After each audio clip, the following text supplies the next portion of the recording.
Yo, yo, yo, what is up? What is up? It's me, it's T, and I am back. I'm in the building with another live stream for y'all tonight, ladies and gentlemen.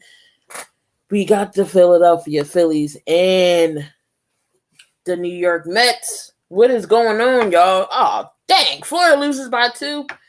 That was a good game, though. That was a good game over there. If y'all was with the network, you saw Deeg over there streaming the Alabama and the Florida Gators game. Alabama pulled it off by 2. That was a hard game for them. It wasn't easy. But we're in for an NL East matchup. Second game of the series. What's going on, Swagged Out NBA? Second game of the season. It's going down. It's going down. Phillies are 2 games out of first. And Bryce Harper is a leading candidate for MVP in my book. Bryce Harper has been on a tearing lately. So we'll see if we can get a win. So we'll have the opening lineup as soon as it comes back from commercial. But how is everyone doing? And I appreciate y'all for watching. I am on Twitter. I am on Facebook and YouTube as well. Jaden, what is going on? Appreciate everyone in here. Should be a good game, and let's hopefully we get this dub.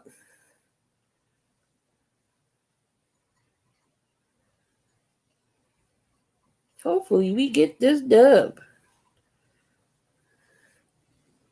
And starting on the mound for the Phillies is going to be Nola. Will start. Nola has not had a good September, so hopefully we can get this. He can get it together here. Phillies did win last night in a blowout. Well, not a blowout. That was the night before against the Cubs, but they did win 4-3 last night. Wheeler took the mound last night, so hopefully, we can continue this winning streak so we can catch the Braves. Just looking at the standings here. All right, and we're in New York, so we're back.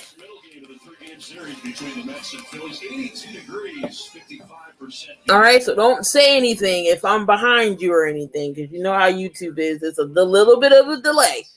So don't go spoiling nothing, Jaden. So the bat note is going to be Herdell Herrera, Segura, Bryce Harper, JT Realmuto, the cleanup spot, Didi Gregorius, Andrew McCutchen, Brad Miller, Freddie Gavis, and Aaron Nola in the 9th spot. Don't let them Phillies stress you out. I hope they won't. Dante, what is going on?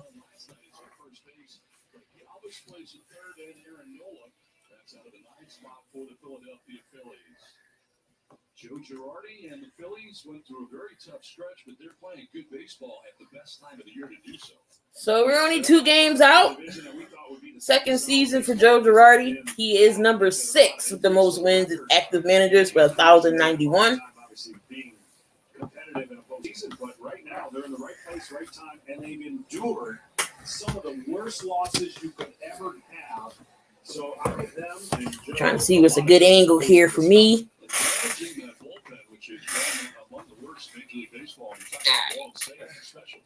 Yeah, that's where the losses come in and they hurt. Having done that role, you could lose a game early, and it's not as big a deal as you lose a game late because it deflates your whole ball club, and then it puts the pressure on your bullpen to be, I'm the guy now. I'm the guy. You can't have too many guys. You need one to do the job. And it looks like they've settled that part down a little bit, but again,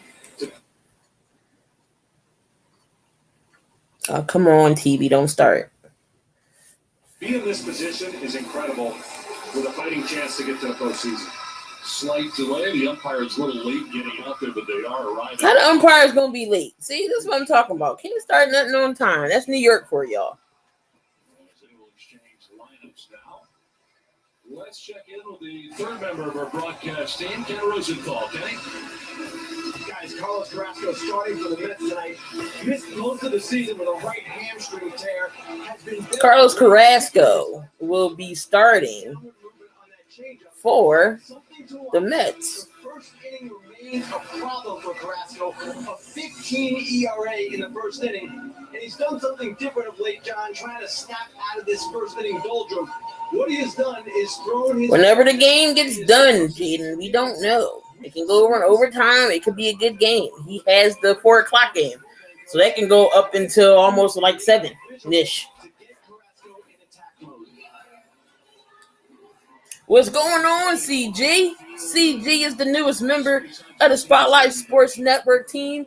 So welcome to the squad. Do all kinds of different things. You got to do that. Throw longer in the bullpen. Do what Ken said. As far as how many guys stand there, it's amazing. So Carlos Carrasco, he's coming in. He's 1-for-1 ERA of 3.62, 25 Ks, 7 walks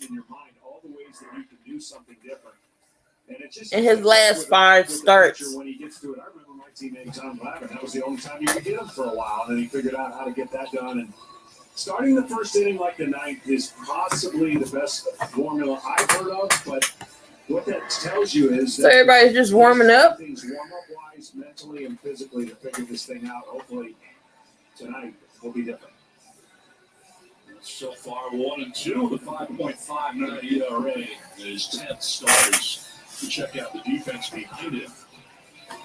And again, we got Jeff McNeil playing left field, Nemo playing center field, and Conforto is at right.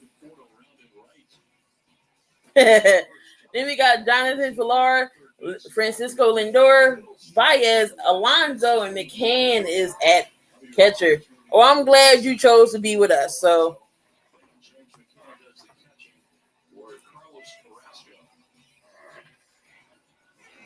you know, people suggest, well, just have somebody else start and bring him in the second inning. Well, it's still his first inning. It's still first inning. That's the beginning for him. Well, the first inning, a lot of attention drawn to it, and as you mentioned, it really becomes a microscopic situation for a guy. And you know, it's all right, we're just waiting for this pitch. Well, yeah, especially how important this game. This would be one of the favorite games for me to pitch, knowing your team needs a good start. The Mets have gotten off some bad starts lately. That's kind of hampered their team, and they've come back and lost a couple close games. But they need a better starting staff this week and the next 12 games to all right, let's get this game rolling, y'all. A better chance to be successful if they're going to chase down not only the Phillies, but then chase down the Braves. All right, so here is the starting. Finally, we get this game going. So again, Herrera is up to bat, 13 home runs, 50 RBIs, 256 batting average. 13 homers and 50 runs batted in so far from the top spot. And he is leading off. Been hitting around 300 for the last 38 games. First pitch. And first pitch, that would be a ball. Low in the dirt.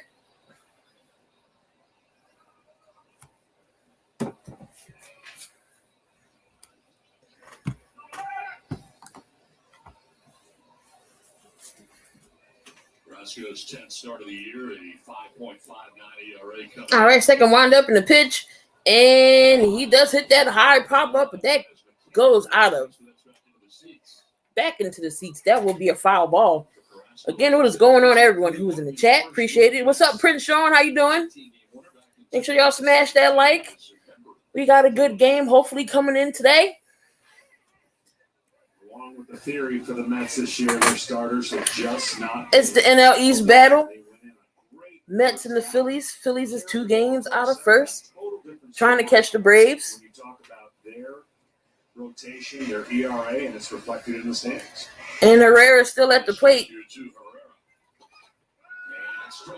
That is strike 2. Ooh, umpire gave him that one. That didn't look like a strike to me.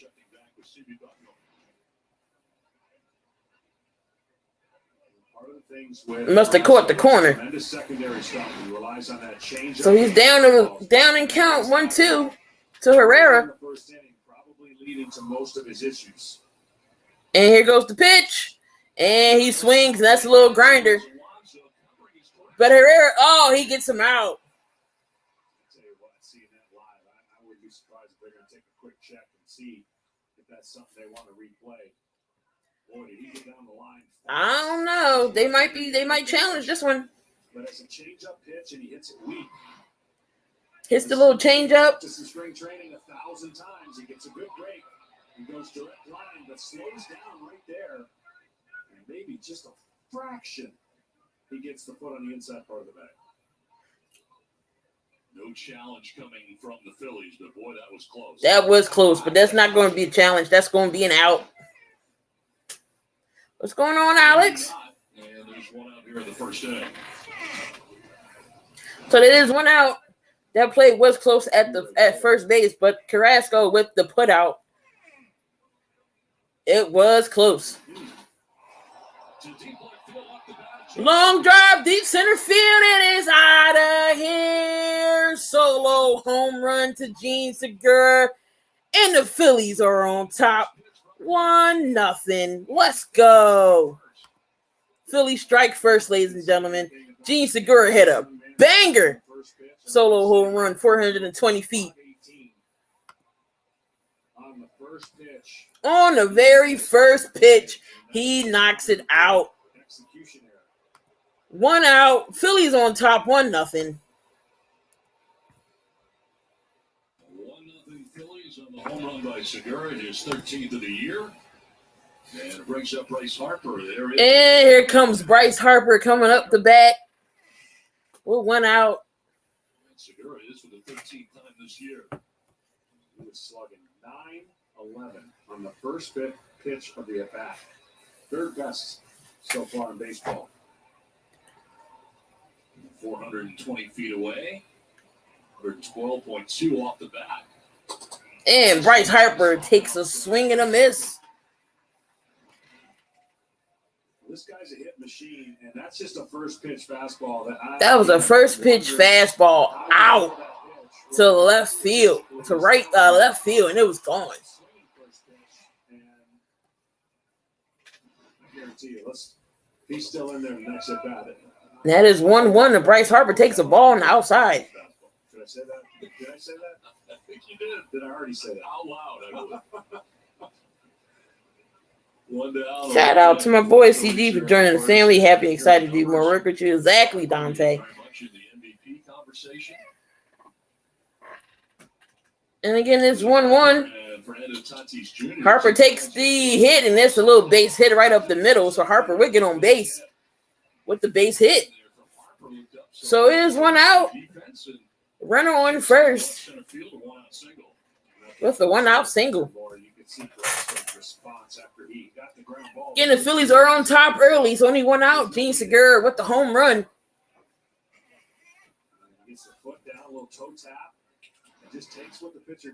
And next up is JT Realmuto. Let's just get 2 more outs and let's be done with it. He was thinking 6-3 right there. There's JT batting in 267, 15 homers, knocked in 64 RBIs. Can he get a run in and get Harper home? Some shots, pretty tough guy, and in there on a daily basis, banged up or not. And they go to the first, trying to get Bryce on a tag out, but he's safe.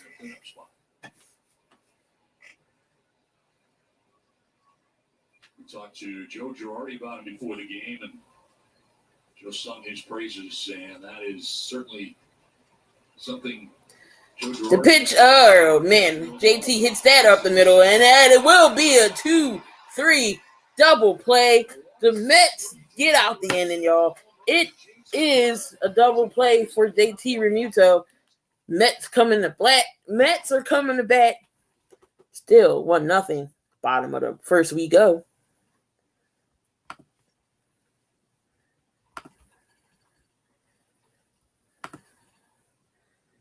Again, y'all, I appreciate everyone who's in here. Come on in. Come on in. Go have some fun. It should be a good game the way you're starting off so far. Mets will come to bat.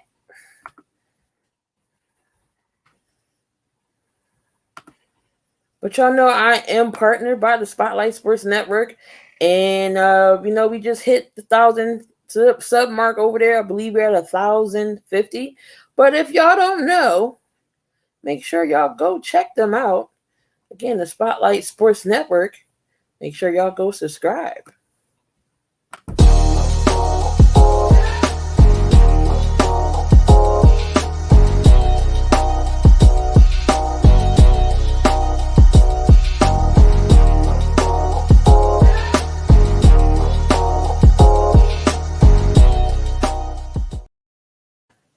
And again, that's the Spotlight Sports Network. Also, Spotlight Sports Network has partnered with ASAP Sports Network, so go subscribe to them as well. They're on Facebook. They're on YouTube. Make sure you shout them out as well. We're going to be partnering up with them as well. So, Billy Dean for general manager.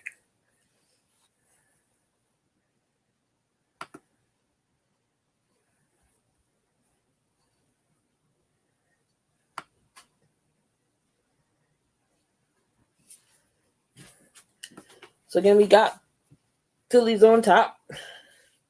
1-0. Phillies strike first. Gene Segura homers. Philadelphia. Gene Segura with the home run. So again, we got for the Mets batting order: Jonathan Villar, Nemo, Lindor, Alonso at cleanup, Conforto, Javi Baez, McNeil, McCann, and Carrasco pitching last.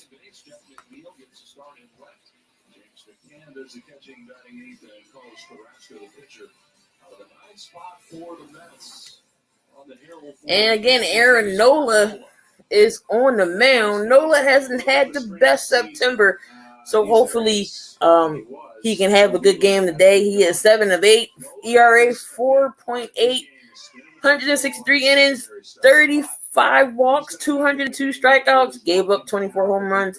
So let's see. Let's get this hopefully he can get the fastball in early. So here goes Jonathan Villar. He comes in under 500 individually at 7 and 8. ERA hovering around 5, and that is a strike. Strike one. 7th season for Nola with the so Villar was batting at 257, 18 home runs and 40 RBIs. Top the order for the Mets, and Nola was a 17-game winner back in 2018. He's got 7 wins this year. He jumps ahead of DR 0-2. And that was a foul tip. He jumps in front of him 0-2.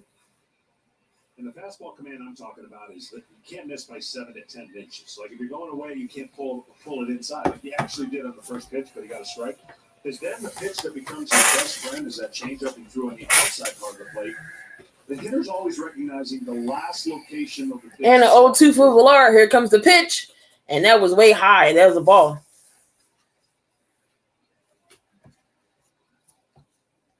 23 hits since the end of August, tied for 9th place in the National League. 300 in the last 39 games, and atop this Mets order. And that gets away from Nola. It's going to be 2-2 count.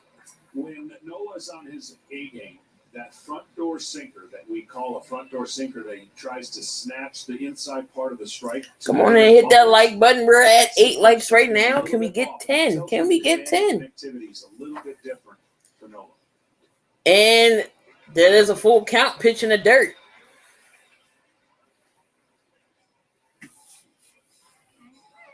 Nobody did it better than my former teammate Greg Maddox, who.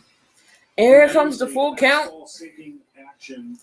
with Nemo on deck. 3 different pitches at times because his command was so good. Put stress on the umpire. Here comes the 3-2 pitch. And that pitch goes to McCutchen. That is a put out. First out of the game. What is going? Well, first out of the bottom of the first. Sup, Dante? For those who are not subscribed to Coach Dante, go sub him up.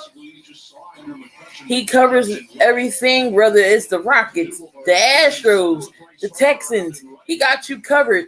So go check him out.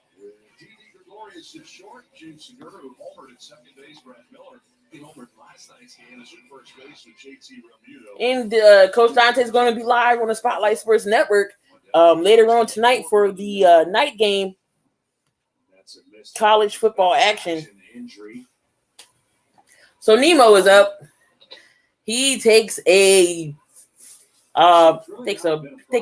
Offensively, in years past, They had a hard time scoring with some great pitching by DeGrom. Now it's kind of flipped on them. The second half, they've gotten good offense and not enough pitching. And that is going to be a foul tip by Nemo. Part of so many close games. They're 15 1-1. and one-run games. And as Louis Rojas told us before the game, it was a category they were very good at in the first half, not so much in the second half. And these games are all crucial. Yeah, they are. And there's some tough losses that, you think about the top three teams in this division. They're the top three. Louis Rojas' second season with the Mets, and he's the youngest manager. And that is a strike.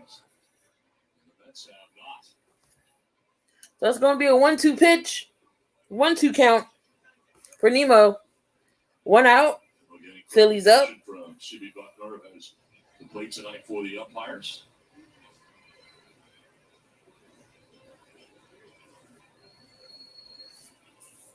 And Nemo got activated on the 17th of September. And there is a ball, so 2-2.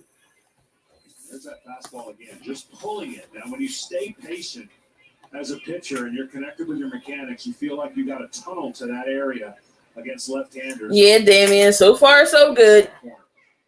And that will be a strikeout by Nola. Sits Nemo down, 2 outs in the bottom of the first. That was a good breaking ball by Nola. Got Nemo to swing. He has some of the highest strikes that you can throw when it comes to off speed. But see how that pitch will set up this next pitch. Even though he missed for a ball inside, that's starting on that lane that pitchers want the hitter to be focused on. Good strikeout for Nola. That's his first K. 2 down here in the last of the first for Francisco Lindor. And Francisco Lindor comes up to bat. 17 home runs, 52 RBIs, and he takes a swing and a miss. Now Lindor is starting to heat up. He started to heat up a while ago, and he's got numbers that he can at least take in. Even if the Mets don't get to the postseason, he can at least take the second third of this second half and feel a little bit better about the year he's having. And Nola. And that's Lindor with another foul tip. 0-2 count. If y'all lose, you know I'm trolling y'all. Hush your face. Typically, this is where pitching and philosophy and analytics have been. What are your White Sox doing, Damian? Are they winning? Are they in first? What are they doing? Matter of fact, let me look them up. You're right. They first. So I ain't got nothing to say to you. The reason I would try to stay away from that as a pitcher, because I want those breaking balls to come later in the game. The more you see, the better it is for the hitter. And that was and early on, just missed. So it's going to be a 1-2 to Lindor. They have right away. Well, that's part of the reasons why you're hearing pitchers go. All right, y'all winning the AL. Y'all in the first in the AL Central. Okay. Max it out and get out, and then let the next guy do their thing. That's kind of the style of baseball. Here's the pitch, and that's got away from Nola. 2-2. He's up here at 2-2 to Lindor with 2 down. So 2-2, 2 outs. It's pretty much 5 and fly for the most part for most guys today. It's just the way the game has gone. And that's why the typical Nola year would end up with well over 200 innings, and he's not going to reach that this year. And here goes the 2-2 pitch. Swung out in the miss. Strike out Lindor. Phillies get out of that inning. 2 Ks by Philly. They're up 1-0.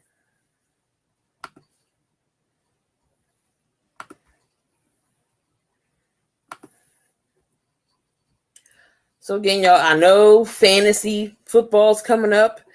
And I know how y'all like to take the over-unders. But if you are teamed up with the SSN net, with the Spotlight Sports Network, go to Thrive Fantasy, where you put in some money. You get some money as well to play with. So y'all go check out Thrive Fantasy. Make sure you put that code in to get your promo. Here you go. What's up, fantasy champions? Spotlight Sports Network is excited to tell you about an amazing deal from Thrive Fantasy, your place for daily fantasy sports and esports. Right now, with promo code SS Network, Thrive Fantasy will match up to $50 of your first deposit. So go to thrivefantasy.com and sign up now with promo code SS Network. That's thrivefantasy.com, promo code SS Network.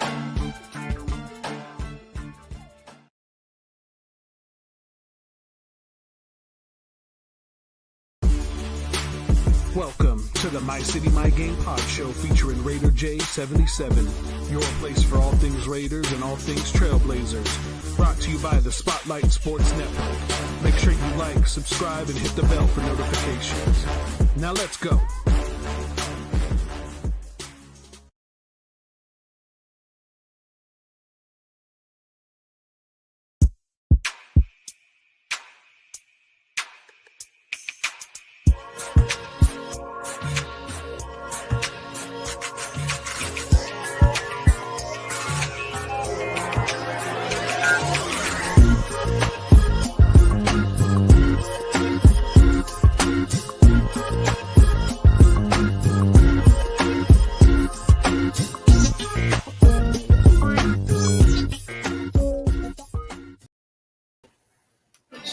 And we're back, y'all, for the top of the second.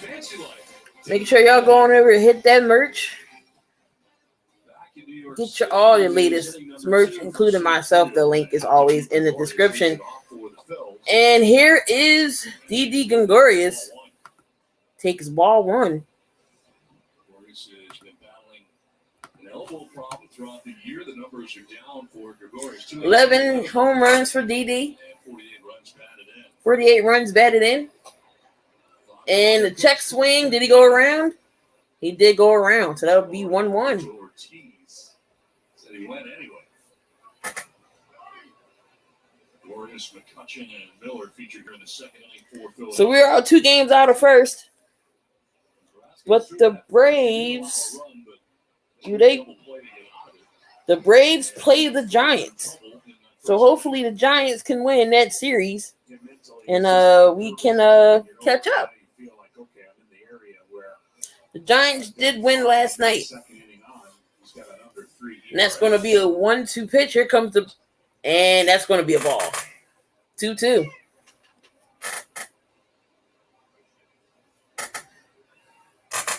And then you got McCutcheon on deck. So here comes the 2-2 pitch. And that's going to be a hit to Baez with the put out. That's going to be the first out. Every time, we do a game, you get a pile of information, you look through numbers, certain things. So that's going to be the first out for the Mets in the second inning. Here comes Andrew McCutcheon. ton of solo home runs. He saw a solo home run by Segura. I mean, Harper's got a ton of solo home runs. So, unfortunately, on the flip side, their pitching has not had that luxury of giving up a lot of solo home runs. More of them have been not. So, you got to win that category on the pitching side. All right, so McCutcheon comes on. He's 24 home runs, 72 RBIs, batting at 220. Talk about their inability to pitch well late in games, and that has been a challenge all year long for Right. Girardi. And that's going to be a strike. Y'all still have a chance, slim, but a chance. It definitely is, definitely. 2.5 games out. I'll take that. Some of them series that we should have won, lost, we should have won.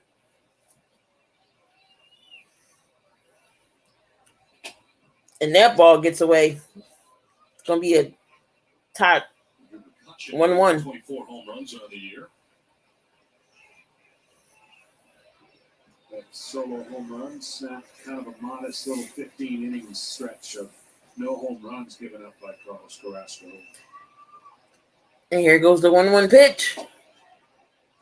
And that's going to be a strike. Wow.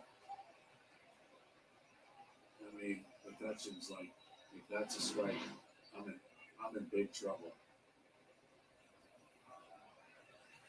Woo. C.B. Buckner has the plate. McCutcheon didn't like that call. Down 1-2 and didn't think he should be. That's a great pitch. No matter what the scouting report says, That was a ball that was right down the middle. Just missed 2-2. Unfortunately, he didn't make it close enough to the plate to get McCutcheon to pitch. And here comes the 2-2 pitch. And McCutchen, that's down the right field line, but that is foul. As soon as you know where we can gain inches off the plate, you let me know, and we're going to change and go there. And I want you sitting there until it changes, because I don't care what anyone says. Umpiring's tough, right? And they can say whatever the numbers are statistically and what they get the pitches right. But there's always one side of the plate. I don't wonder what the batters be saying to the catchers. Like, you think they be talking smack? Here goes the 2-2 pitch, and McCutchen, right center field, that drops in for a base. And it looks like McCutchen is heading for a second with a stand-up double with 1 out. And the Phillies have a runner on with 1 out. Even though McCutchen has gotten older, he had one of the fastest hands in the game at the peak of his career. He may not have as fast as the hands as he once did, but he can still handle a fastball. And he's been a big part of the Phillies when he's healthy. He's been dropped in the order, but still playing at a high level. There's those hands. They used to be lightning quick. So 1 out. McCutchen's on second with the double. After his about second year in the big leagues. And here is Brad Miller. Phillies already on top 1-0. Here's Brad Miller. And that's going to be low. Just put together a pretty good season last night with a home run. In the 14 games he has homered, the Phillies are 13. 19 home runs for Brad Miller, 45 RBIs. Rare guys with no batting gloves.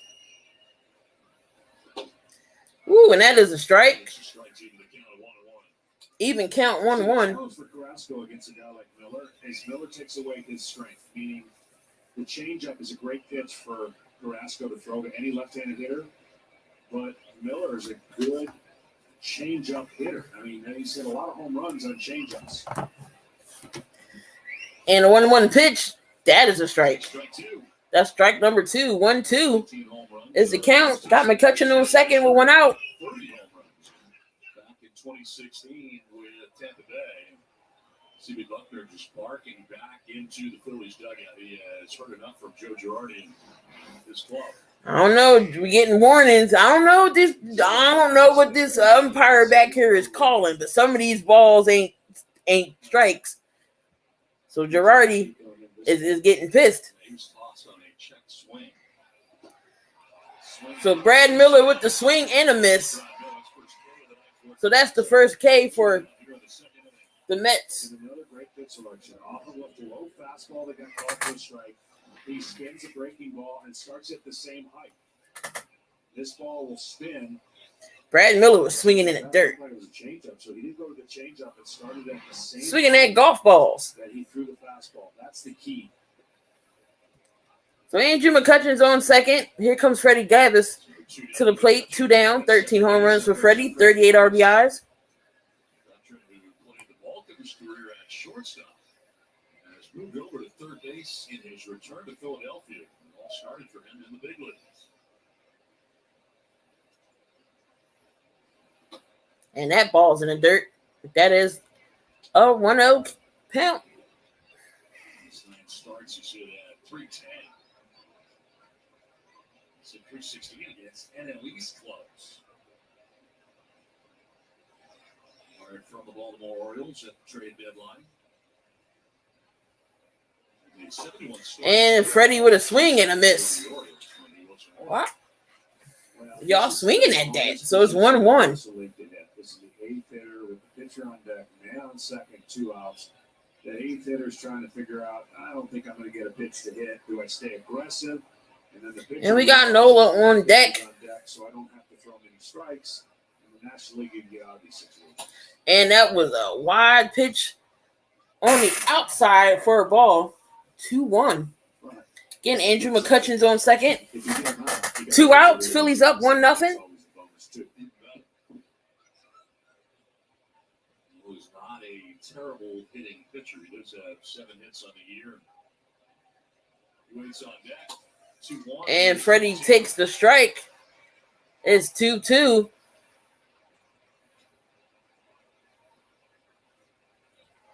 Started him with a breaking ball. I would think he wants to finish him with a breaking ball. He threw him a changeup there with 2 strikes. Let's see if he does spin a breaking ball in the middle of the plate to get to the back foot.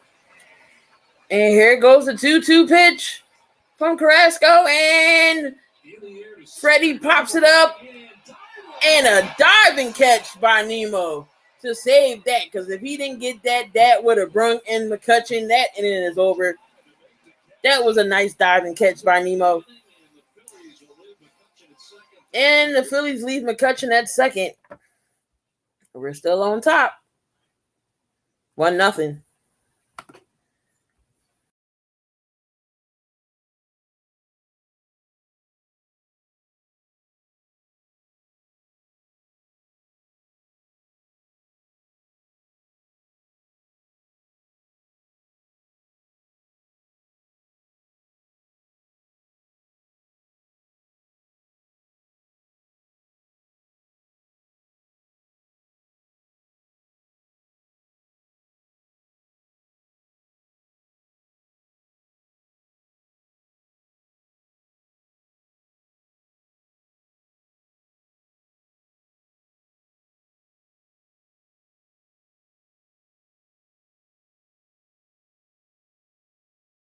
Do you like the Oakland A's? Are you a fan of the Golden Knights?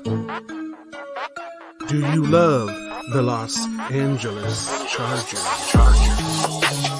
Well then, my friend, you're in the right place.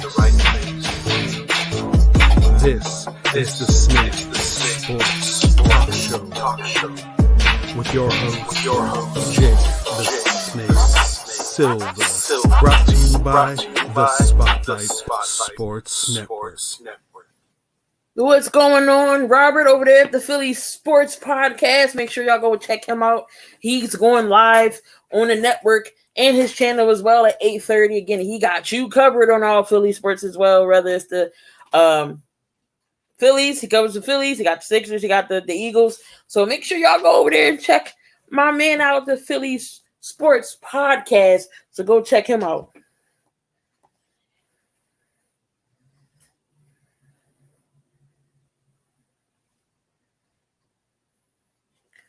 So far this game's not too bad. I mean, we did leave McCutchen on second, but it is still 1-0 game. Gene Segura hit that rocket of a home run.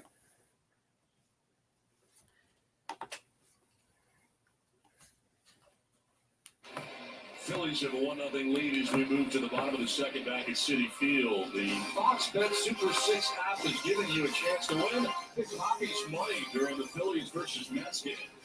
Enter any time before the start of the seventh inning of tonight's game to answer 6 questions about the seventh inning. So appreciate everyone who's watching. Make sure y'all come on in and smash that like. Hit the bell for all your notifications of me going live and your uploads as well. Again, I got you covered on all Philly sports. Sixers, Eagles, Phillies, and Flyers. Got the Eagles game tomorrow, home opener against the 49ers. I won't be streaming that game, but I will be bringing you some post-game action, whether it's an upload or whether I might go live and just recap the game. So go stay tuned for that. So Pete Alonso's coming up, 33 home runs, 87 RBIs. He's batting average 260. How do you explain some of the years that some superstars had last year in the limited 60-game schedule? Totally out of character in their rhythm and structure. And here go Nola with the pitch, and that's going to be a ball. Some literally have to have everything work a certain way. They've kind of used to it. And last year was that perfect storm where they wanted to play, but they were taking away so many of their things that they got used to.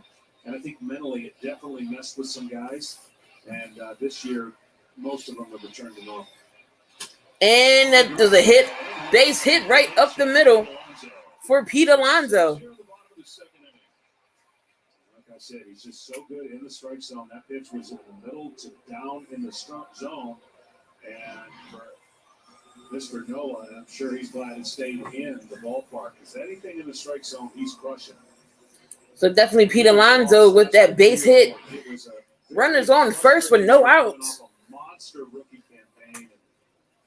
And I just think that this year he's back to where he needs to be. It started with that All-Star Game home run competition. Here comes Michael Conforto. 12 home runs, 49 RBIs. Michael Conforto with a runner at first and nobody out. It's nobody out. And that's a strike down the middle. Guy who wants to win that exhibition in the worst way, and he's back-to-back now. I think it's awesome. He's proclaimed himself the best home run hitter in baseball, and why not? If you believe it, go ahead. And until somebody knocks you off, I mean, he was bebopping around. I've never seen that side of him. No.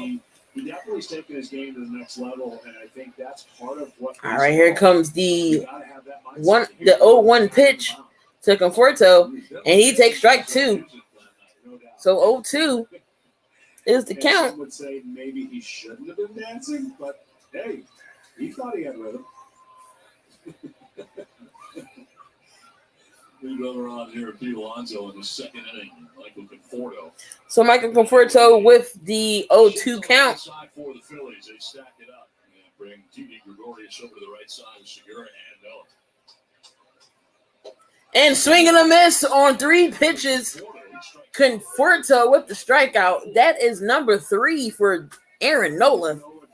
Nola's the type of pitcher that if he wanted to go into a game trying to strike out 15 guys a game, he could. But I don't think that's his best usage. That's why when he's on his game, he'll get those quick outs. He'll get the strikeouts when he needs it. And for the Philadelphia Phillies, when we talk about their bullpen, if it weren't for Wheeler and guys like Nola and the starting rotation taking some pressure off their bullpen. All right, so Nola again strikes out Conforto, and he has his 3rd strikeout. To his club. So here comes Javi Baez to the plate. Overall, but to his club, he has been an ace. Their most valuable pitcher. Javi Baez stands in. And that's going to be a strike. Nola had the 0-2 count there, and he struck out Conforto. It's an area he's comfortable in. Well, that's true, Don, but it's an area that has been one of emphasis for the Phillies because 2 strikes with this team has been an issue this year, and with Aaron Nola, as good as he is, it's been a problem for him, too. He's given up 12 homers on 2 strikes. All right, Nola gets the sign. He got a man on first. Pitching coach Caleb Cotham says he wants Nola to be greedier with 2 strikes. Here comes the 0-1 pitch, and he swung at that. That was a high fastball. And he swings and a miss. 0-2 is the count. And I think as pitchers, we're always instructed, right? We're told 0-2, don't give up 0-2 hits. Don't give up 2 strike hits. And you can get so hyper-focused on it. I don't know why he swung. Baez, I don't know why you swung at that. That was high. Like right now, he's got bias. But good. Keep swinging at them high balls. He just threw two pitches bottom. He can bounce it. And here goes Nola with the 0-2 pitch. On the outside, that's going to be a ball. That pitch right there was a non-competitive pitch to a guy who loves. So again, Javi Baez batting 264, 31 homers, 84 runs batted in. 33% of the time that he comes to the plate. Some back spasms that landed him on the 10-day IL earlier. All right, here goes Nola with the 1-2 pitch. Swing and a miss. Nola with the back-to-back Ks. That's number 4 for Nola. 2 outs. Man still on first for the Mets. He's got a very kind of loosey-goosey type delivery. Comes down 3/4 and the ball kind of pops out of his hand. He's got a bunch of legs and elbows, and when he spins his breaking ball, Can Nola strike? Well, he didn't strike out the sides. Well, can he get out this inning? Right now he's 2-2, like 2 straight strikeouts, 2 outs. And McNeil is batting. Stud / Cy Young Award winner. Every year he stays healthy. That pitch is going to be a strike again down the middle.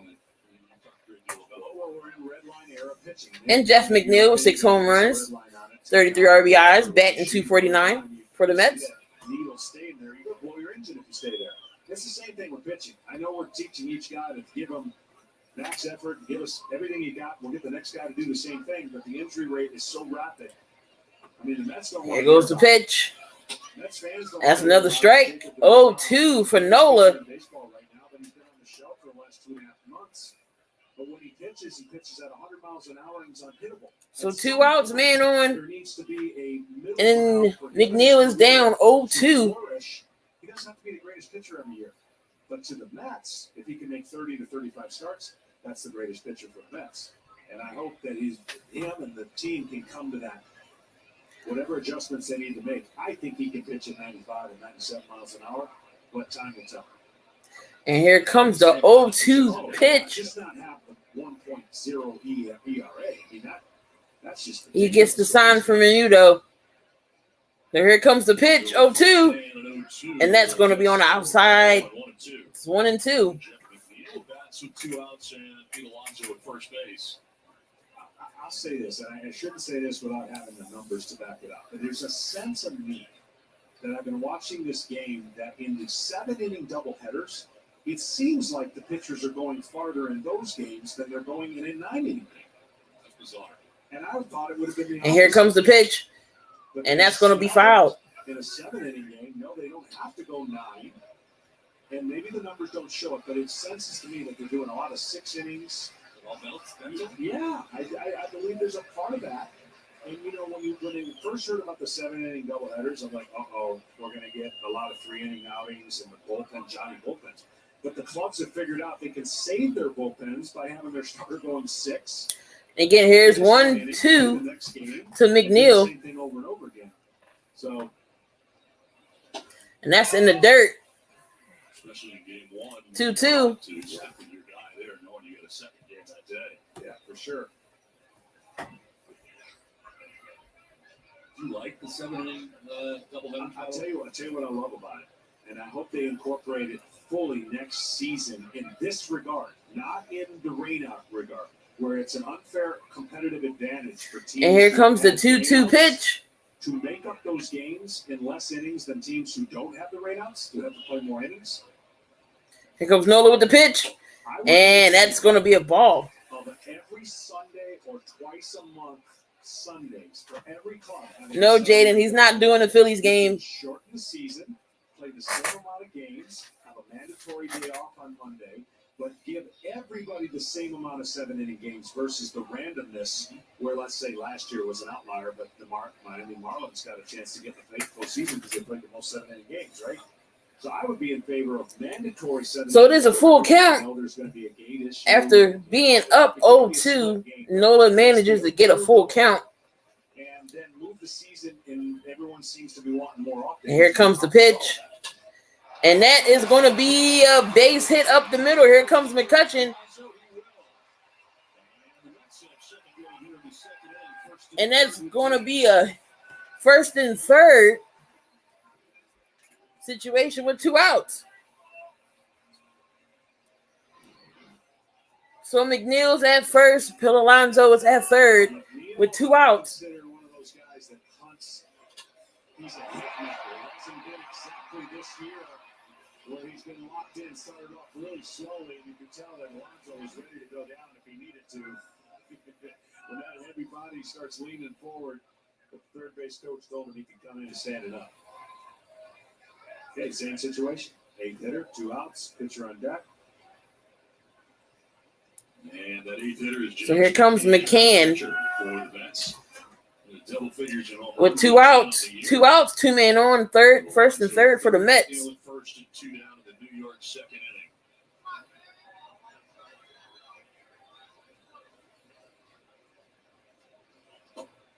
And that first pitch is in the dirt.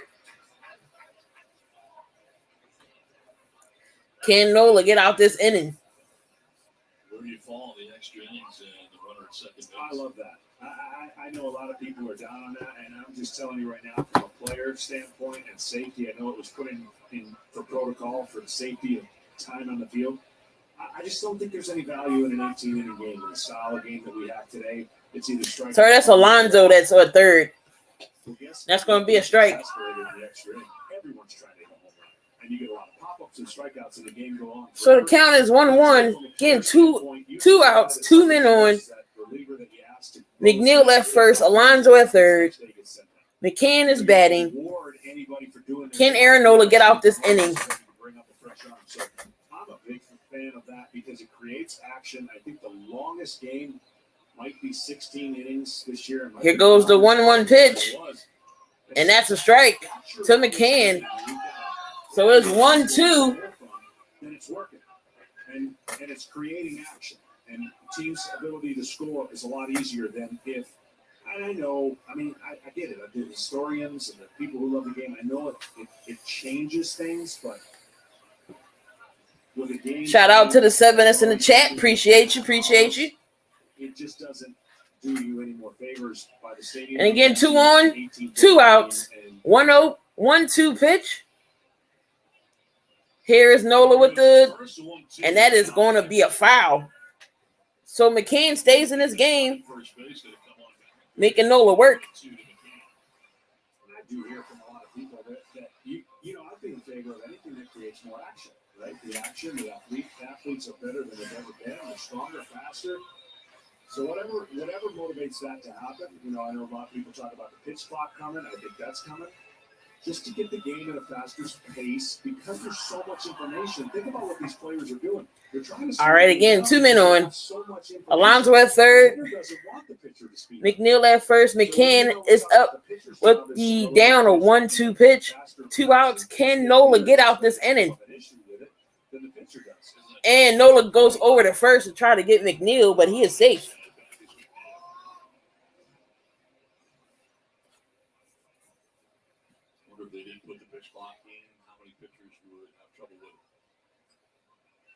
Let's go, y'all. We had 9. Can we get 10 likes? I'll take it. I like it. A very meticulous way of doing things, and then of course with 2 strikes and runners out, the pitcher clock kind of goes away anyways. And that's another foul back. So McCann is staying in this game, y'all. Still a 1-2 pitch. Getting 2 men on, 2 outs. Man on first, man on third.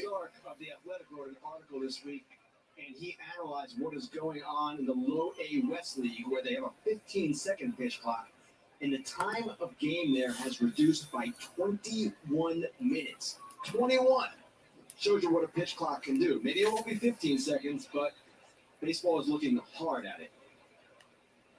That's significant. All right, here comes the pitch, and he goes to first.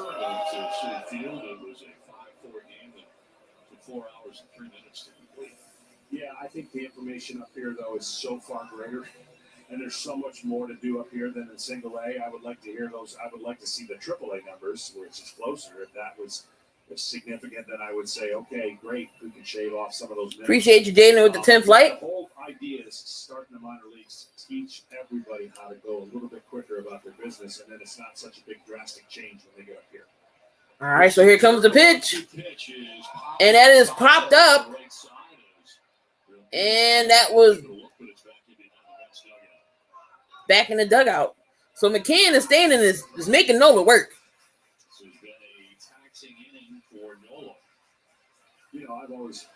I hope they play around with things in spring training like they have. Making Nola work. Still 2 outs. I selfishly would like to see every spring training game with a man on second every inning, just to see what would happen if the philosophy would change. If not, if everyone's still trying to shoot for the moon and not move anybody over, maybe not. But I would be interested to see if they Thank you, Damien. I had took it off. What could happen when you got a little more action out there versus, I know it will never come into play. I'm not advocating every inning starting with a man on second, but you got to start with the philosophy of things before you can. And Nola with the strikeout. Nola gets out the jam, y'all. So that is still 1-0 as the Mets leave 2 men on. So we're going into the top of the third.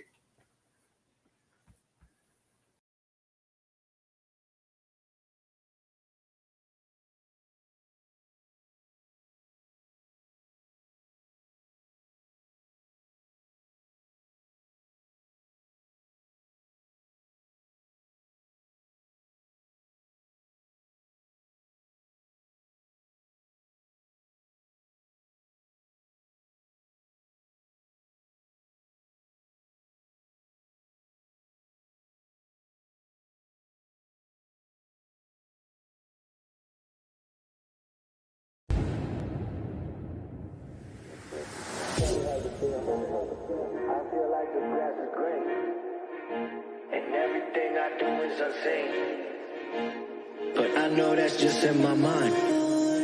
I know everything is just in my mind. Do you really want to be famous? Do you really want to be a superstar? Do you really want to get dangerous? Do you even know where the groupies are? Bitches out here be- Welcome to Hammer's House.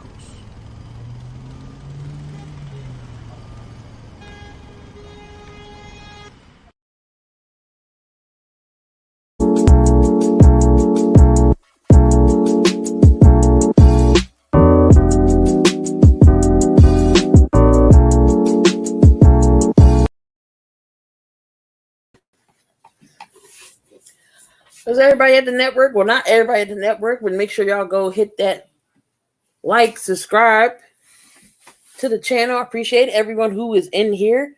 The 6 that's watching, appreciate you. Make sure y'all smash that like. Go shout out to the Spotlight Sports Network. Again, Robert from the Philly Sports Podcast will be live at 8:30. Also on his channel, make sure y'all go subscribe to him as well. And it is a 1-0 game. The Phillies are up. So we're back with the top of the third. 1-0 Phillies on top of the Mets as we head into the third inning back at Citi Field. I remind you to listen to MLB's podcast to hear the latest analysis from insiders across the league and exclusive in-depth interviews with baseball's biggest stars. Subscribe now at MLB.com/podcasts. Third inning, and it'll be Aaron Nola who leads. So Aaron Nola will come up to bat. The right combination, sponsored by Subway, had the really cool chance to face his brother Austin, with parents looking on, and he struck. That's kind of cool. Aaron Nola struck out his brother that played for the Padres. You get the Philly shirt on the outside, you get the Padres shirt on the inside, but you got both on. But that's a pretty strange place to be. Can't imagine what that would be like. All the years growing up and all the times they did that. They did it for real. And in the big one, it's not the backyard, though. Exactly. So Nola does have 4 RBIs on the year. He was a career 159 hitter. And that's going to be a ball to strike to Nola. 7 hits in 44 ABs this year. He leads it off in the Phillies' third inning.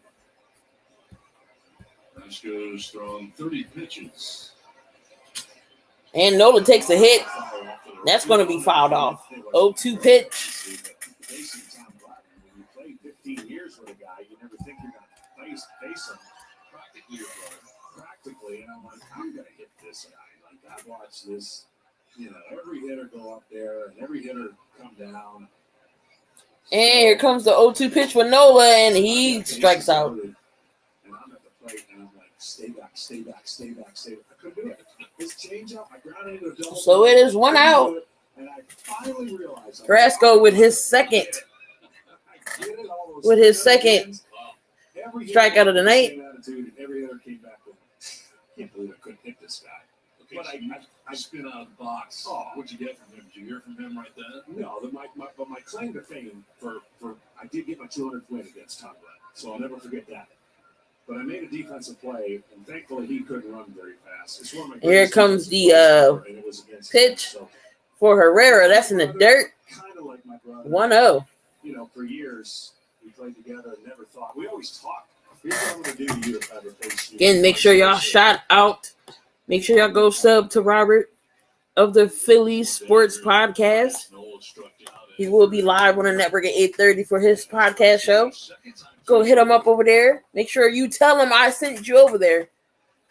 And that's going to be a ball way outside. Making an interesting point earlier about why so few pitchers now go third time through because they featured all their stuff the first 2 times through, and guys have seen it all by this point. I mean, what kind of approach would you have taken in this instance? I mean, I know you were talking earlier before the game, we were talking about a couple different. And Herrera takes a ball, or a foul tip, 2-1. Change your, I'm amazed that there's reports on hitters that always take the first pitch. I'd say to a hitter, why don't you make the scouting, change the scouting report? If everyone's giving you a free pitch, but they stuck to their game plan. The one thing that, again, teaching pitching or learning pitching like we had to is you're facing guys 3 and 4 times. You can't. All right, so here comes the pitch to Herrera. He's ahead of the count, 2-1. In case you face them in a crucial situation. And Herrera with the hit. That goes to Baez. Trying to put out that first, 2 outs.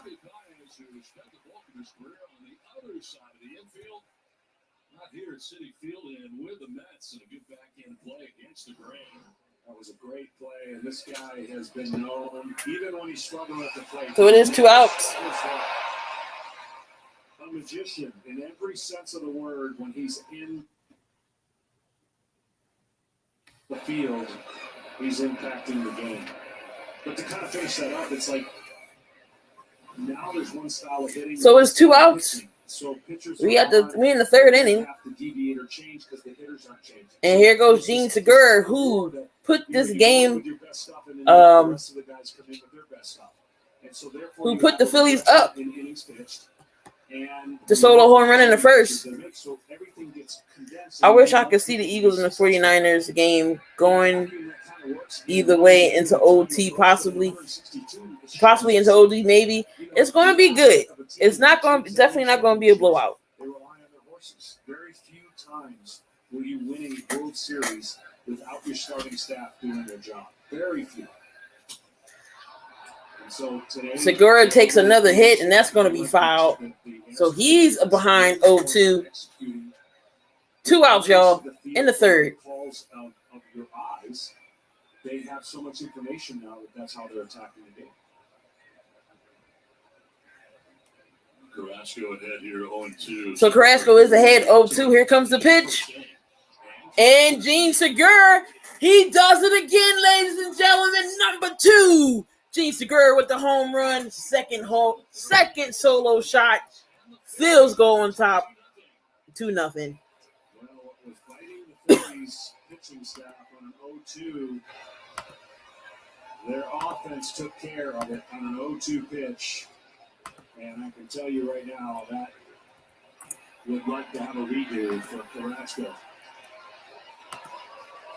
Gene Segura again hits a solo home run, putting the Phillies on top 2-0. He goes into the dugout, gets the 2 home run hats for Gene Segura with his second home run of the night.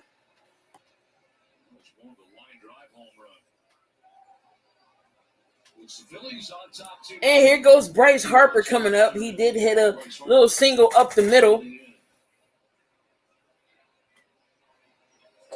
And that's going to be a swing and a miss. Yeah, this one was a mistake only because he's such a good first pitch, first ball hitter. And unfortunately, on an 0-2 pitch, he gave him a backup slider. Almost in the exact same spot where he hit the first home run at. The spin and the angle which the back connects. The backup slider just doesn't usually work. And with a broken bat. Ooh, put out from Harper.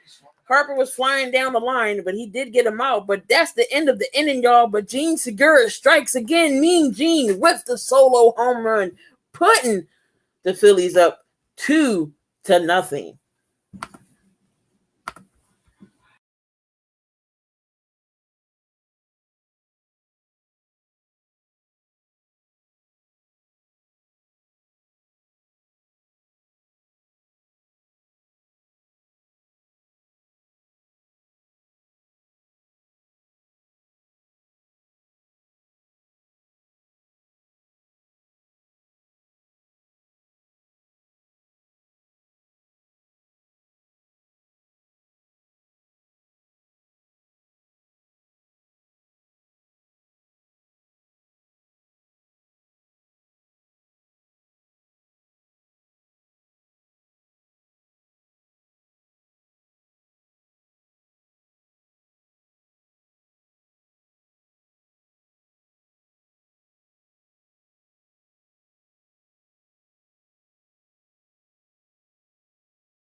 Big play Slay. What is going on, y'all? What is going on? Phillies are on top, 2-0. Again, Gene Segura with another solo home run for him.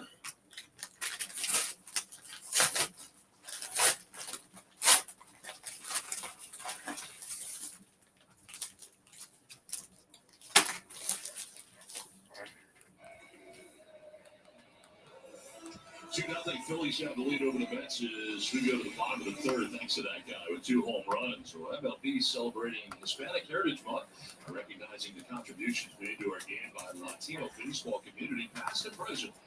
Follow at Playing Stories and at MLB and visit LosMayores.com for full coverage. And here goes a strike to Nola. Strike 1 to Carrasco. Carrasco is at the plate for the Mets. And he takes a 0. This year, batting in the 9th spot. CBR and Nimmo after Carrasco. And that will be strike 2. So Carrasco is down 0-2. The Mets pitcher's on. This looks like one of those high-volume strikeout games. The kind of stuff that Nola has, and that's hoping to see that version of him tonight. Carrasco with the hit, but it's going to be a put out by Didi and throws it over to Brad Miller for first out. So 5 strikeouts for Nola, but he did get the put out. And here comes Jonathan Villar.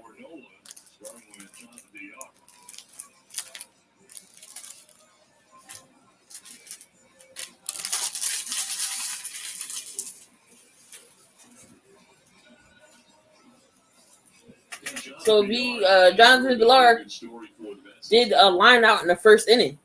Maybe the biggest surprise and most pleasant surprise. Here's a guy that is an aggressive player, much like Javier Baez. He'll make mistakes from time to time. But with J.D. Davis's hands So it's 1 out. This season, he solidified third base. Then And that's going to be out of play. 0-1. Third base is a position that has vexed the Mets over the years, but now they are as a free agent. And we'll see if the Mets re-sign him at the end of the season. They've got some decisions they've got to make. Well, he has helped himself out a great deal in that regard. His resume this year with what he's done. Yeah, Mets uniform down the stretch. So that's going to be a 0-2 pitch.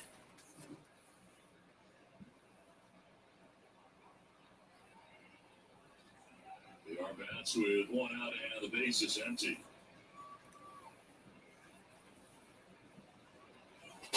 And that's going to be a ball, right? And inside. Such late movement on that 94-mile-an-hour sinker. Really trying to pound the inside. He's opened up the entire area now. I know it's a good breaking ball hitter in VR off of right-handed pitchers. But now he's brought in a changeup or breaking ball after the hitter sees 2 pitches back-to-back on the inside part of the plate.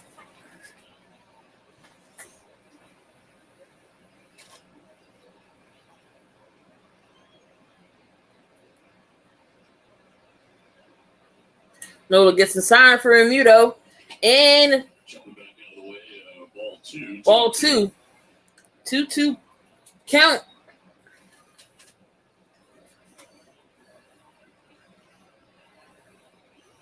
Again, is 1 out. Further end of McCutcheon in the first inning. He's 0 for 1.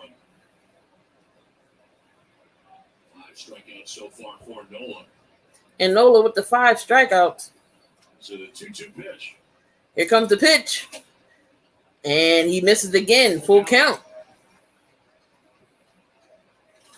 Appreciate everyone again who's in the chat, who is watching. Again, I'm on Facebook. I am on Twitter. I am on YouTube. So make sure you go subscribe to those platforms as well. I'm on IG, Key in the Building as well. So make sure you follow me there. There's Nola with the pitch, strikeout to Jonathan Villar. And that is number 6 for Aaron Nola. 2 outs. Felt like he could have gone to that pitch a lot earlier than the 3-2 count, but it worked out in the 3-2 count to get the strikeout. Missed 3 pitches in a row inside on the fastball, then spun the breaking ball. So Nola with the strikeouts. He has 6 Ks, 2 outs. Nemo is at the plate. And that is a grounder foul. Historically, back on June 25th in Game 1 of the doubleheader, Aaron Nola tied Tom Seaver's Major League Baseball record by striking out 10 consecutive batters. Think about that. That record has stood forever. It's been done twice this year. So, and Nola again with the pitch. 0-2. 2 outs to Nemo. He did tie the MLB record with 10 consecutive batters and strikeouts. So he is up 0-2. Can he strike out Brandon Nemo again? He jumped to that year of Nemo 0-2. Struck out Nemo in the first inning. Everybody trying to launch. Yeah.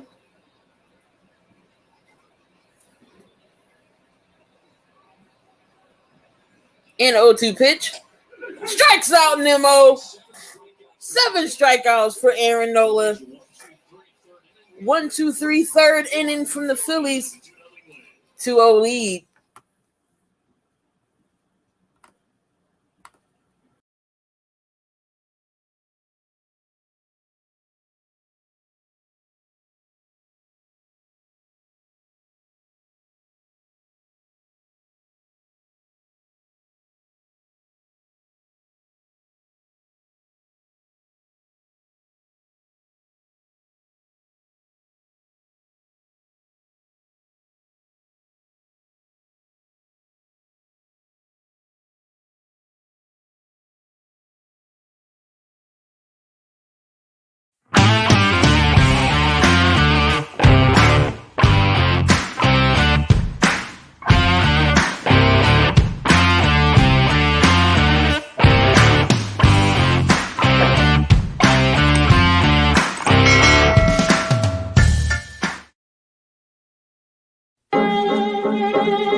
Bitch, I'm a ball, bitch, I'm a ball. Don't get no ball, don't get no ball. What's in my cup? What's in my cup? Full of that punch, look at that punch. Bitch, I'm a ball, ballin' like Kobe. Ho, keep it moving, cause you do not know me. Bitch, I'm a ball.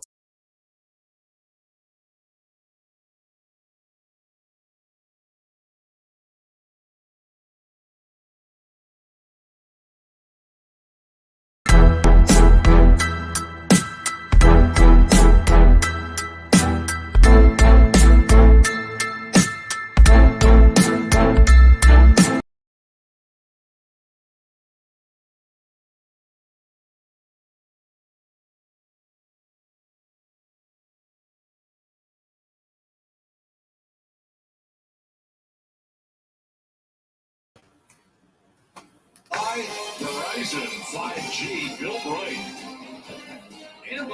And the Phillies are up 2-0 by the 2 solo home runs from Gene Segura. Phillies as we get ready for the 4th inning back in Citi Field, where Carlos Carrasco works into the 4th. He's given up 2 solo home runs to the same guy, Gene Segura, in the 1st, and again in the 3rd. It's the difference in the game as JT Realmuto leads. So JT Realmuto grounds it into the double play in the 1st inning. He is up. A 1-6-3 DP back in the 1st inning. And that's going to be a strike. Well, Carrasco doesn't get many balls put in play. It seems like when his secondary stuff is really good. And he's already shown that that's another backup slider. He's got to get that to turn the corner if he's going to keep his team in the game. And that's going to be the short. That's going to be a put up by Lindor. 1 out.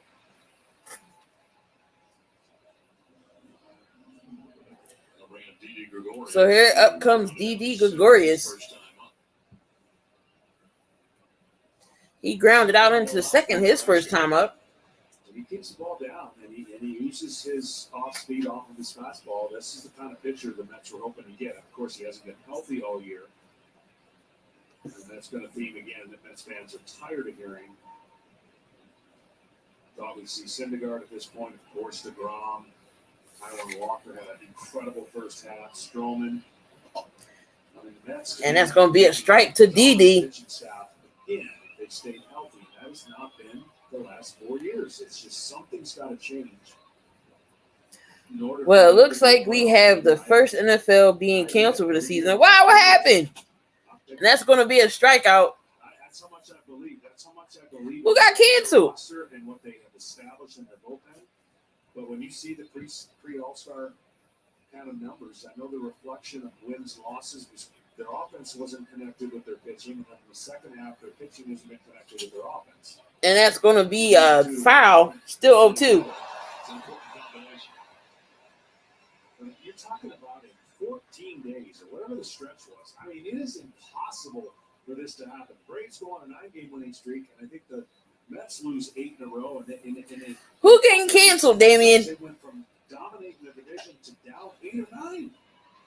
And at least way back in, they had many moments to try to be right there. Well, no. Remember this year, they're saying if somebody's found positive, they was forfeiting. There was going to be no canceled game. So no do-overs, no nothing. And that's going to miss. It's 2-2. I'm not a huge, everyone talks about strength of schedule. Now's a little bit different than in the beginning of the year because the team you face in the beginning of the year might be different 2 months, 3 months from now. Now the strength of schedule for the Phillies on paper. Gregorius strikes, fouled off again, still 2-2. Are not having very good years, so you like to look at their track of winning the division a little bit easier. That's definitely interesting. Saints lost 2 more coaches to COVID. Here's the problem, though. You get teams like got an Andrew McCutchen on deck. It is 1 out, 2-2 to Didi. Here comes the pitch. And he fouls him off again. Yeah, the Rockies couldn't win on the road. And losing record every month now. Going into this month, they're 8-1 now on the road.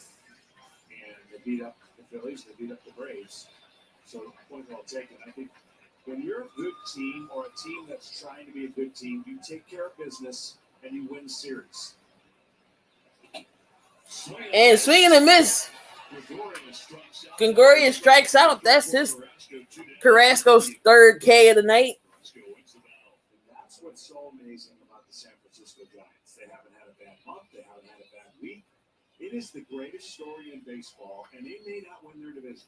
That's how good the Dodgers are. 2 outs. When you start the season, nobody on. Teams can come out of that division and still can. Andrew McCutchen is at bat. San Fran is leading the NL West.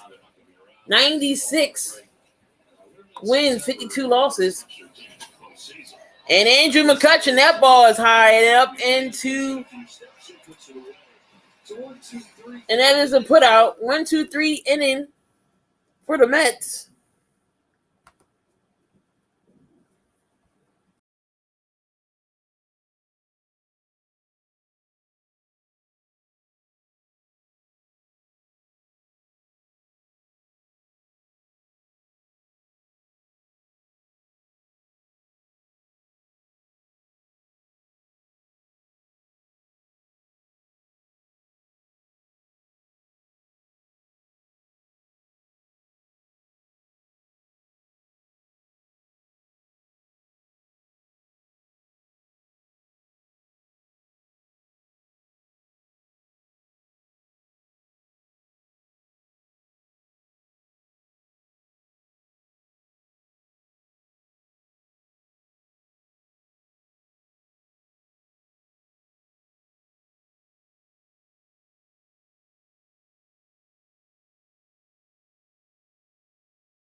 bottom of the fourth inning we go. So again, here comes the bottom of the fourth inning, up 2-0. Through the first 3 innings. Francisco Lindor. So Lindor is and Michael Conforto featured here in the bottom of the fourth for the Mets. Lindor strikes out in the first inning, and that pitch is a ball. I don't think they're forfeiting, Damien. I think they're still playing. And that's going to be high for a ball. So far, I don't think it's canceled yet. It's a wise decision to let people know if you're mic'd up. Yeah, it sure is. You can't talk to him and he can't hear us, which is probably for the best. 2-0. And the 2-0 pitch, it gets hit to Herrera in the center field, and that's going to be a putout. Let's check in with Bryce Harper.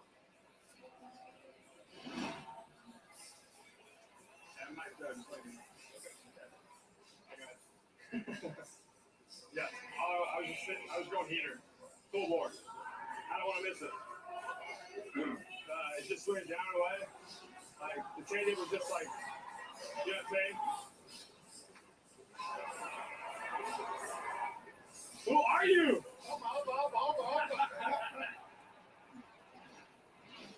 I hope so, but it's not.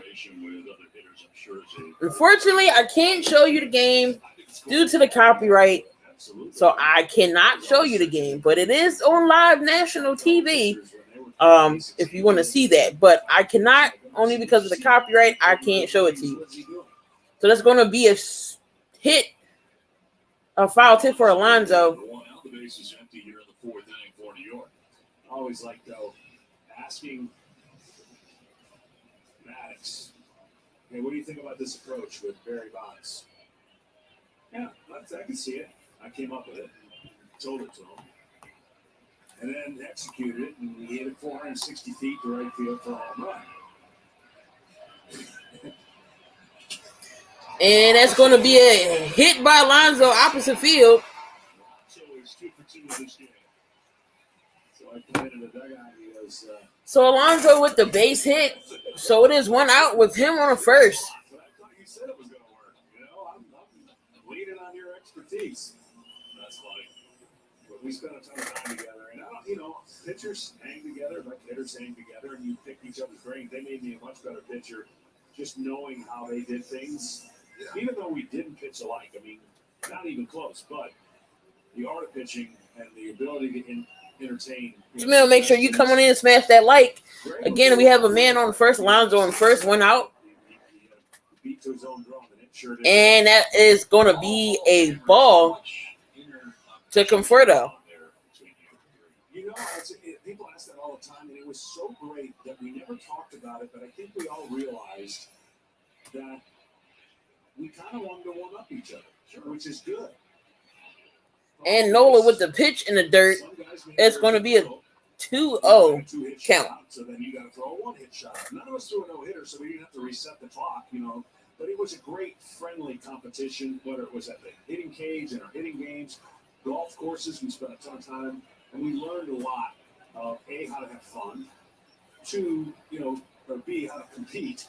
And we knew that if we could check our prides when we walked in the locker room, then we're gonna be fine. Here comes Nola, and that's going to be a swing with foul. You're gonna get embarrassed. So 2-1 to Conforto. So it was a great magical 10 years. And I'm glad we never talked about, you know, a lot of things like, hey, when are you going to retire? Let's retire together. I'm glad it all worked out naturally. No problem, Damien. You know, I guess our only regret is we would have liked a few more rings. Who didn't want more rings? 1 out, 1 on, and Michael Conforto, who struck out swinging in the second inning, getting his second look at Aaron Nola. And here goes another foul tip.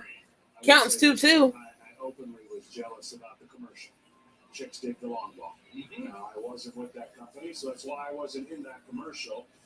And those guys hadn't hit a home run yet when they did that commercial, and I had. I know you always troll, so that's nothing new. I didn't think it was possible. Maddox did get 5. Shout out to the 8 who's in the chat. Appreciate y'all. Well done. And that's going to be a strikeout by Nola. His 8th K. I don't know. But I'll take it. Thank you. Conforto is out a second time with a strikeout. Woo! That breaking ball was better than the way it was caught. And if you Wow. where it was caught, it's going to seem real low. It was very close. That looked low, but it's okay. Thank you, umpire, for that strikeout. Been calling some off calls all game for both sides, so I can't just, but it's 2 outs. Nola with his 8th K.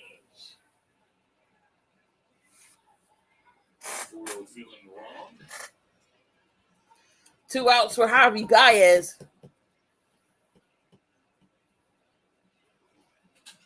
And he chops it to third. The Gavis just with the throw out to second. And that's going to be a 3rd out. Philly's still up 2-0. Bottom of the 4th we go.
Murray striking victim in the second. 1 of 3 Ks for Carlos Carrasco. So Brad Miller's at the plate. Carrasco, even though it's the 5th, this is starting to get around.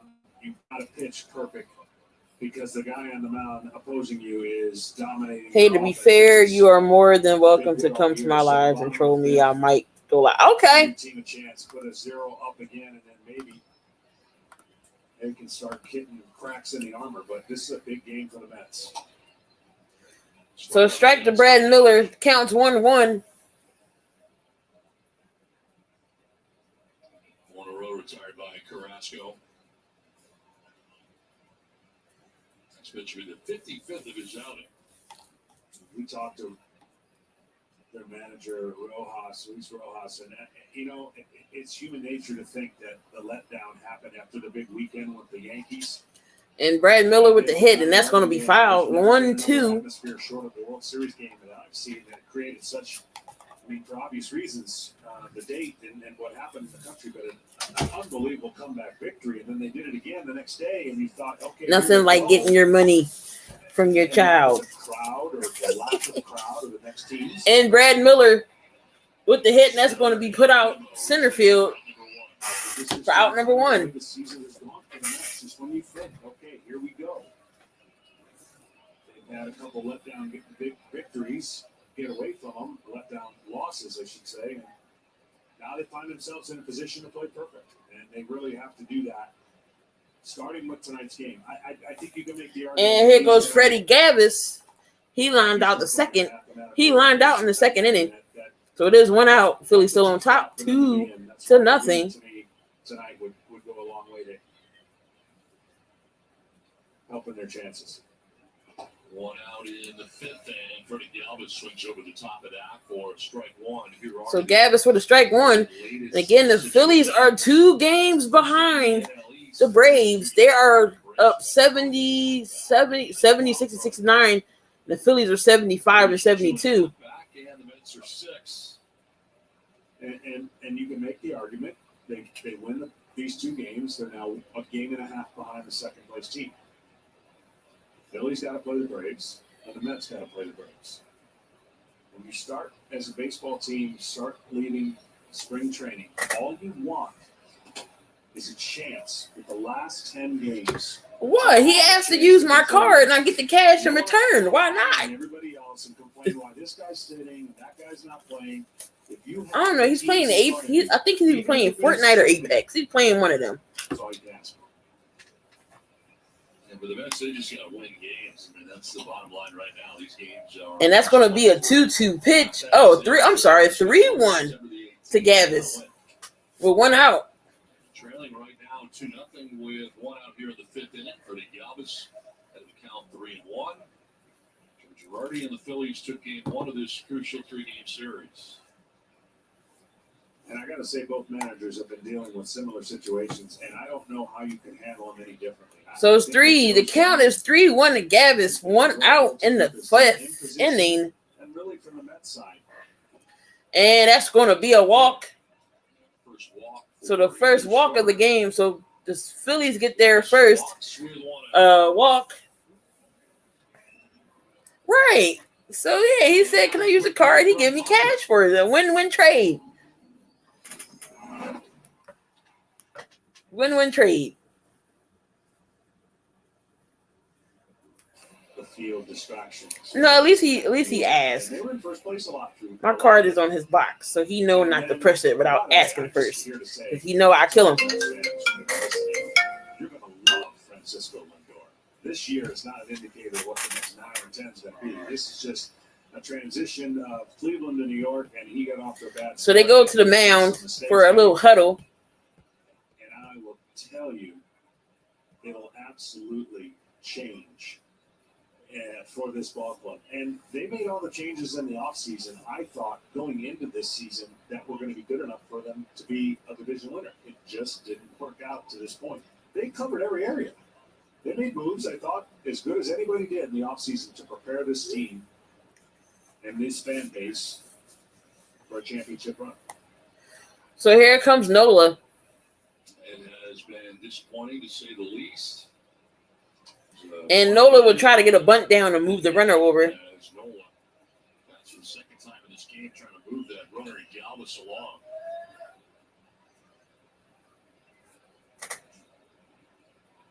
Struck out in the 3rd. And I know we talked about this off the air, but you can't.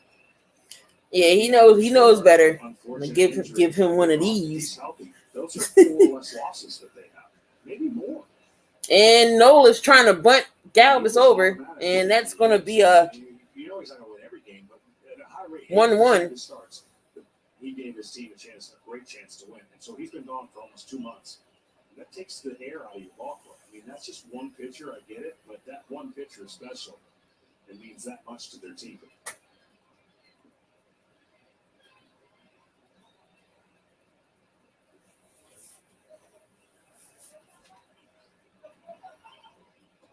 Scoring again, and to pull it back and take the ball downstairs. So Nola's still trying to do the bunt to get Gavis over. He takes the ball 2-1.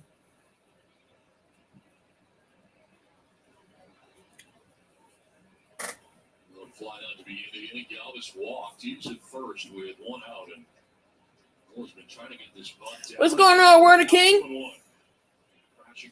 I'm doing good. Stuck out of the way of that pitch up and in. That's going to be 3-1. All he's trying to do is bunt here, and all of a Oh, sudden don't care the future bear. That's weird. And I hear people say, how can you not throw a strike when the pitcher's bunting? He's giving you an out. But the optics change when the pitcher turns around. So again, Nola's trying to bat, but the count is in his favor, 3-1, with Gavis on at first. So he fouls it off. So it's a full count. I'm good, Word of King. Thank you.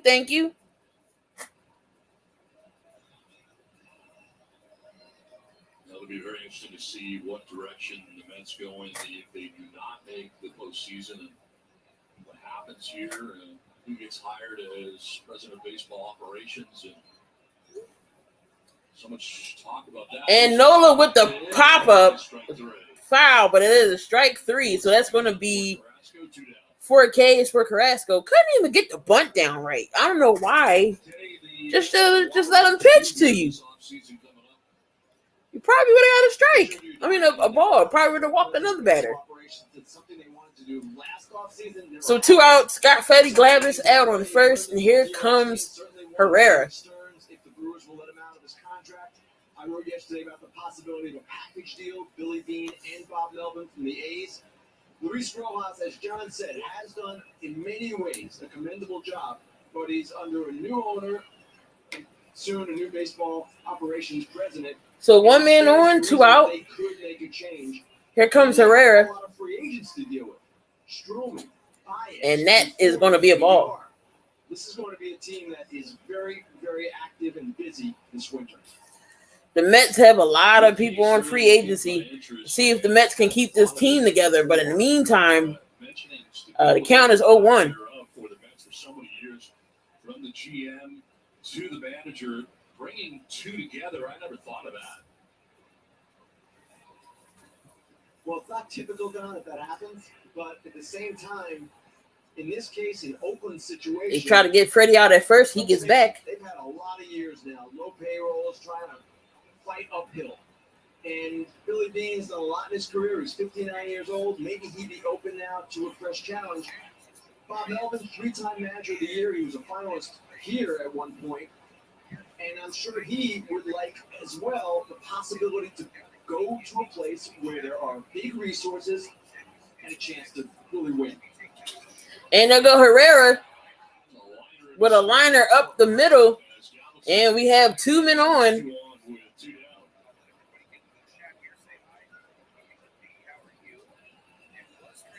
There are some of the decisions coming up. Notable upcoming free agents from Javi Baez to Conforto, McNeil, Smith, and Syndergaard. And talking about all guys that are under 30, which is a factor today, too, when you become free agent, especially now. So Baez, Conforto, McNeil, Smith, and Syndergaard are coming up free agents for the Mets. How does he know? Does he know where? So he's been on this Ohio State kick since he was like 5. So I don't know if that's still the case now. I haven't asked him in a while if he still wants to go there, but his squad is Ohio State. I think your window is good as your team is able to stay on the field. And if this team can stay on the field, it's just as good next year, if not better. And that's the bottom line because they have the pieces.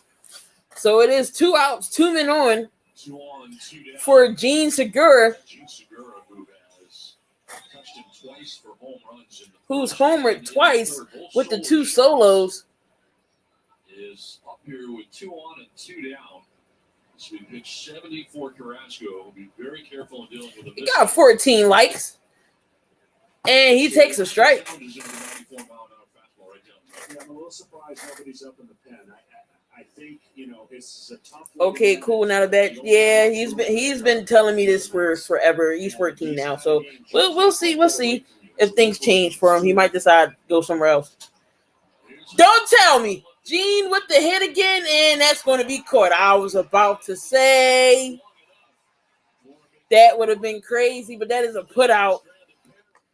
Leave 2 men on. Still 2-0.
It's an NFL Sunday tomorrow.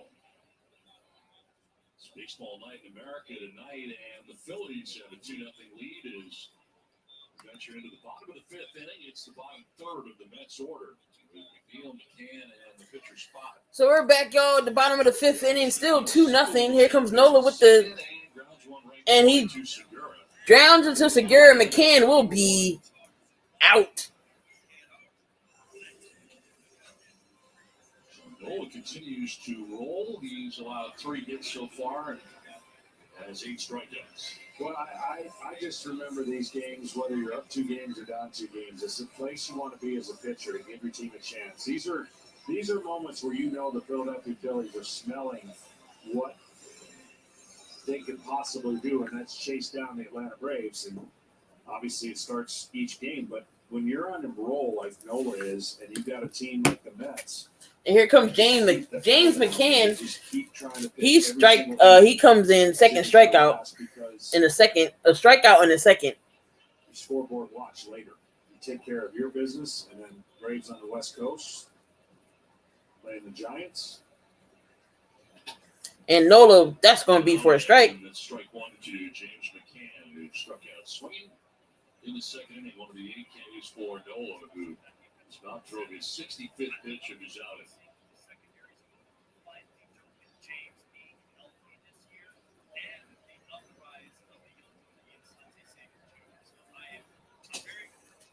Inside, almost got him. And that's going to be 1-1. I got out of the way of that. Open stance goes to close when he goes to hit.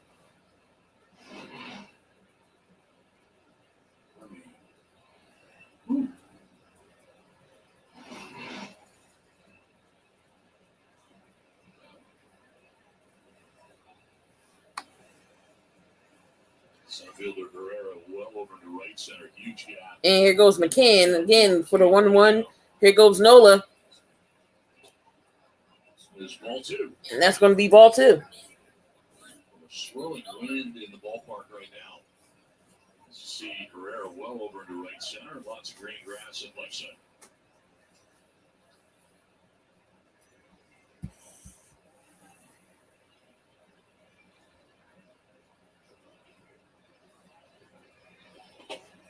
Strike 2. That's going to be strike 2. And also a strikeout victim in the second inning. He is not alone in that category in this game. So McCann with the 2-2 pitch. With the 2-2 count. Only a couple at bats. Nola worked a 2-strike really quick at bat to a 3-2 count. And here goes Nola with the 2-2 pitch.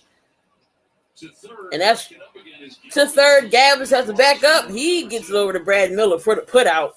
That is 2 outs. Played a great deal of third base in his career. One of the better defensive shortstops in the game, but he's handled everything his way so far. 2 down in the inning. So 2 down in the inning. Comes Carrasco to hit for himself. So Carrasco's going to be hitting again. Grounded out the third. First time up, period. Grounded out in the third inning.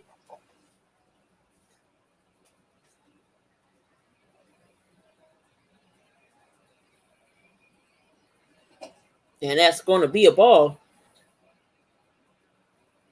This is when you're a pitcher with 2 outs. You know it's going to be your last at bat. You're just trying to make the opposing pitcher throw as many pitches as you can in this at bat. Just whatever you can do to make them throw more pitches. And that's going to be a strike. Says he was getting ready to deal. Because that's really the only, unless you're a legit guy that can kind of go deep, which we have some pitchers in the game that can do that. You're just trying to make him work harder so that the next inning, maybe there's carry him effect. You never know. And that's going to be a foul tip. 1-2.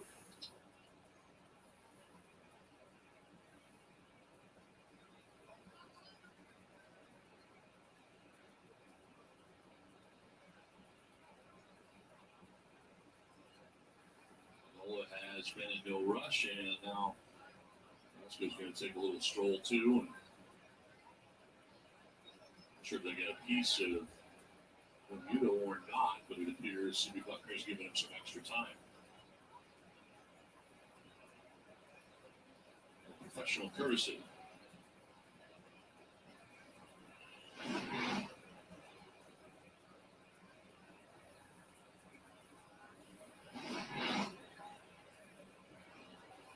One, two. And you're going to 1-2 count. And Try to bring it back over to the strike zone. It evens 2-2. even 2-2.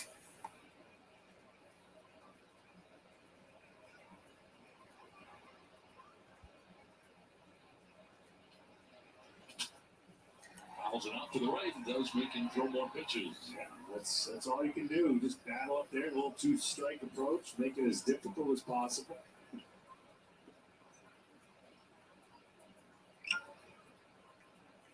They are the top of the order for the Mets. Waits on deck. Are 2 outs in the inning and a 2-2 pitch to Carlos Carrasco. And that's going to be another strikeout for Nola. Nola with the 9th K on the day. Bryce Harper will come in and lead off. Philly's still on top, 2-0.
Once a raider, bruh, always a raider, bruh. Shit simple as that. You look silver and black. Lot of bread invested in that O-line. Car insurance cost the arm and a leg to reach that goal line. It's go time.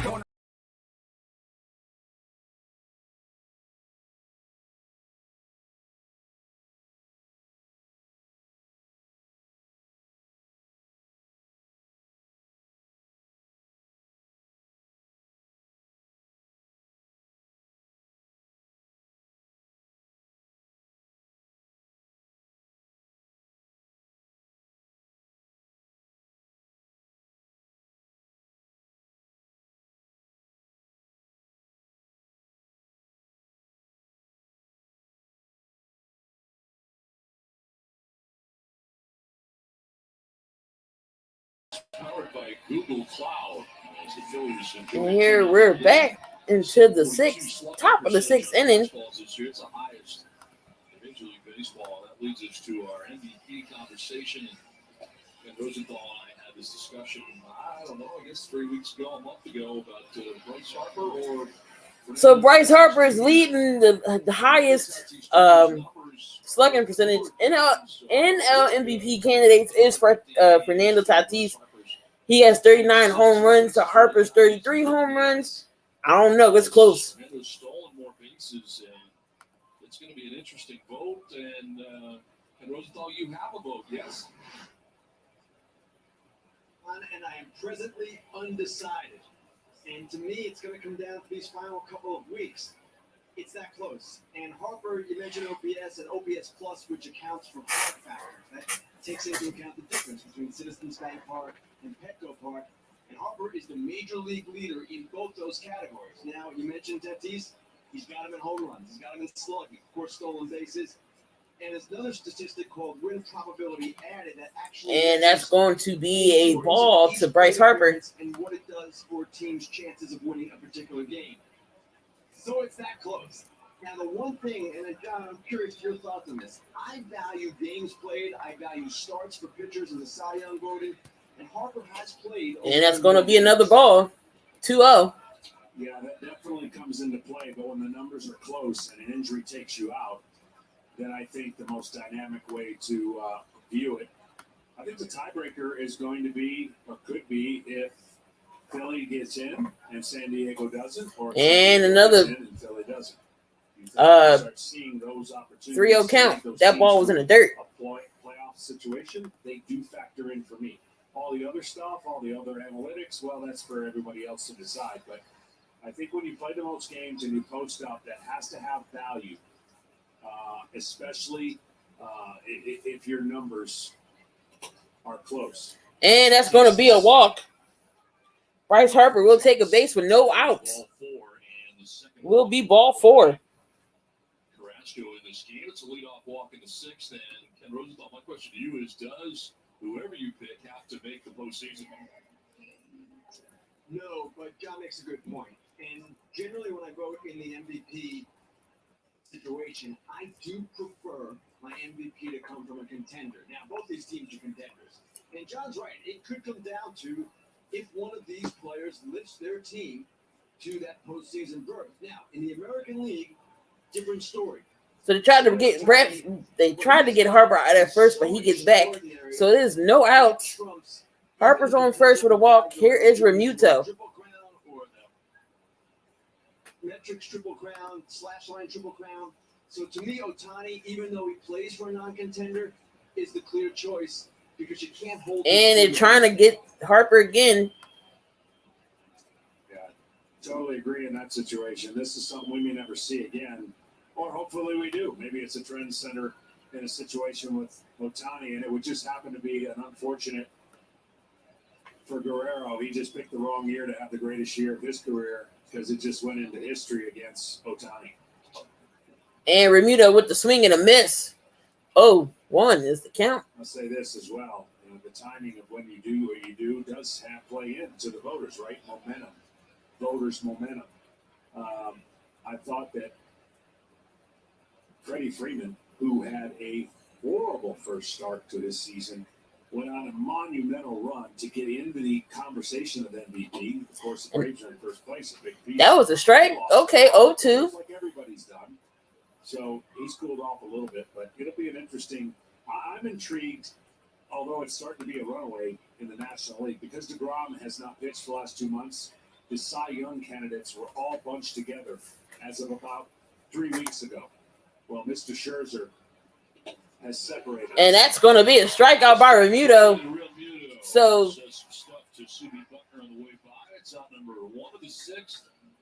And it's the 5th strikeout for Carlos Carrasco. Coach Carrasco with the 5th K on the day. Outside fastball. And up 2 areas that thought might have gone against the catcher. That's always a tough position for me. If you're a catcher. So it is a 1 out. Windman on. 1 out. Harper on first. You got to remember who's on the mound, and does that hurt you, or do you want those same pitches? And I'm sure that you remind them. And here is Didi Gregorius. Like, hey, all right, give it to my guy, you know. 1 down, Harper at first, and check on Harper's back to the bag. They have seen Miguel Castro up in the pen and Brad Hand as there is action for the first time behind Carlos Carrasco with 1 out here in the Phillies 6th inning. Mets are shifting on the right side. And Gregorius pops it up. To shallow center, very late break for Nimmo, but he recovers. And that's going to be out number 2. He was frozen out there for a while. I think the swing got, not sure. But was able to recover and makes the catch. What's going on, Freddie? We got Freddie for the ASAP Network in the building. Make sure y'all go support the ASAP Network. Again, they are teamed up with the Spotlight Sports Network as well. We partnered up together, so go shout out Freddie. Caused a little stress for Harper. He didn't know quite what to do. No man's land if that ball drops. So again, it is 2 outs. Harper on first. Andrew McCutchen is at the bat. And McCutchen takes a strike. Double to the gap in right center field the 2nd inning. Fly out to left to the 4th. One of the 5 hits put together by the Phillies off Castro in this game. Let's see if Harper tries to cherry pick a bag here with 2 outs.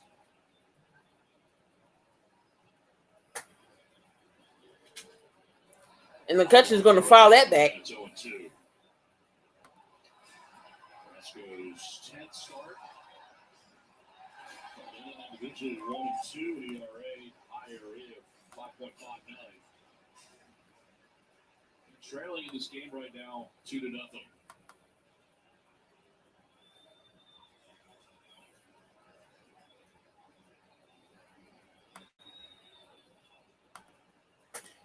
And an 0-2 pitch to McCutchen. Over the first and back again is Harper.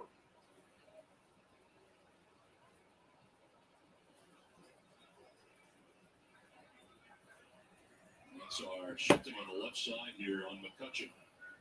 So 0-2 pitch to McCutchen. Again, Bryce Harper. Lindor and VR.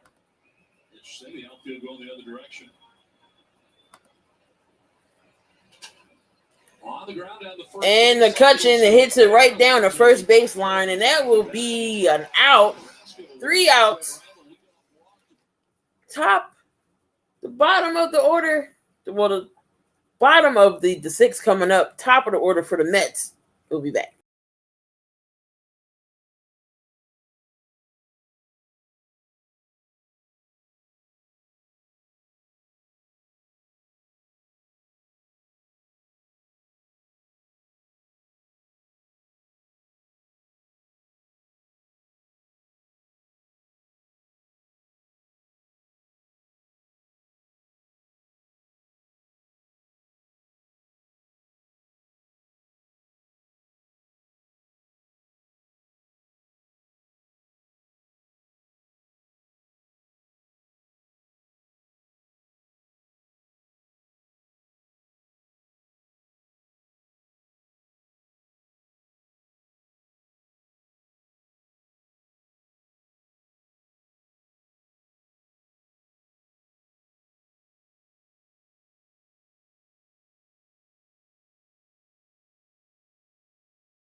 I mean, the Mets have to get something done in this inning. So Villar This guy's been on his game, and Nola has with a swing and a miss, and that is going to be 0-1 is the count.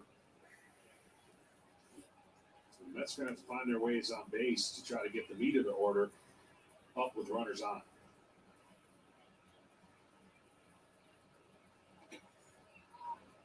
That's going to be another strike, 0-2.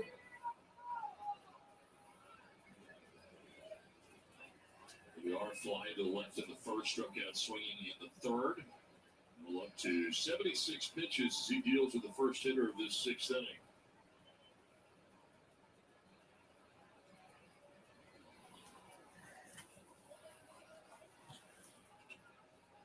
And that's going to be one. That's going to be a ball, 1-2.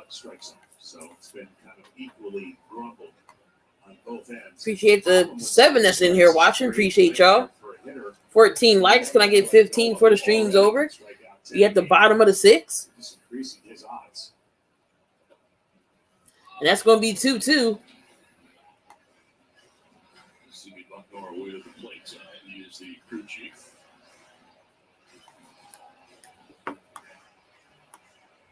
Well, we've been talking about different ideas that the game has entertained and talked about. I have one that I think will really help the game moving forward. And I say, And that's going to be a full count. The high velocity that's in our game is so apparent that it's tough to hit. And the hitters have had to face velocity both on the starting rotation and in the bullpen. If you lower the strike zone, you give both parties an equal chance to be successful. Because if you call the top of the strike zone at 98, 99, no one has a chance. And that's going to be a hit to Segura, and that's going to be a putout. So one up, one out. Well, I think an inch or two. I mean, when you start talking about the true form of the strike zone, no one calls the letters. But when you start getting above the belt and you have a velocity at 99 that's holding its plane, I mean, you get a pitcher that can pitch up and throw a curveball, you're done. So if you just lower the strike zone, and I know everyone's kind of talking about a robotic umpire. There's one out. No, that's not what I'm talking about. But just lowering the velocity, the strike zone for the velocity that we're seeing today would be beneficial for the pitcher would pitch down, and he would learn how to pitch down just as much now as he's learning how to pitch up. You know, we're taught in and out. You get the ball outside the plate. Now they're taught up and down. You know, they definitely. So Nemo strikes out twice, and that was way on the outside. Trying to launch, they can't launch up there. That velocity.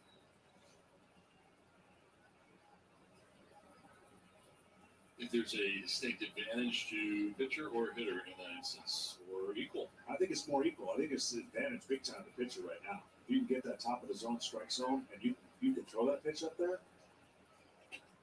Just, you know, I used to think Again, that's a 2-1 count. It could go away. But the velocity was getting to a point where it's almost impossible talking to enough hitters. They can't do that. Like you think they would, just by nature, by their average dipping to an all-time low. But there's a reason why it works. And here goes Nola with the pitch, and that's going to be a strike. Count is even. 2-2. Again, the Phillies are up 2-0. 2 solo home runs by Gene Segura. They don't choose to do that. Just continue doing what they do and figuring their strengths will outweigh whatever shift you put out. I honestly think that's an organizational thing. I don't think they're telling them and they're not doing it. And here goes the 2-2 pitch. I just think the reward system is saying, hey, we don't mind you striking out. Run into 30 to 40 home runs. Yeah, if your average goes to 225 to 240, we're okay. So it's not an encouraged theme along baseball. So that's why you see count is full 3-2. What is Nola going to do here? Learn in spring training. We'll work on it. It's the velocity has created an issue in the. And that is a hit. Long drive. That's deep. And that is off the wall. Here goes Nemo going to third. And that will be a stand-up. That will be a triple. With a one-out triple for Nemo. The Mets missed this guy in their lineup for quite some time. He's energy. He's always plays with enthusiasm and joy. and he always hustles. Right here, he turns on another gear. And it's crucial that the Mets get on the scoreboard. Like I said, this inning was That ball I thought was going out, but it hit right off the top of the wall. And that's going to be a 1-out triple. That almost went out. To the top of that wall in right center. First extra base hit off of Nolan this game. Nimmo stands at third with 1 out. Here's Francisco Lindor as you start. Here goes Lindor. He's up.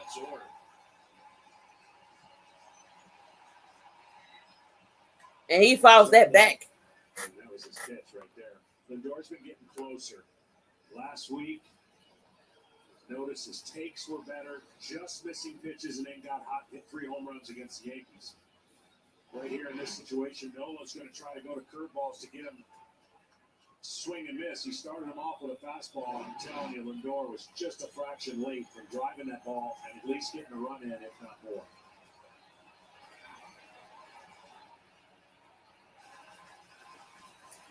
And it's an 0-1 count to Lindor. Here goes the pitch. And that was high.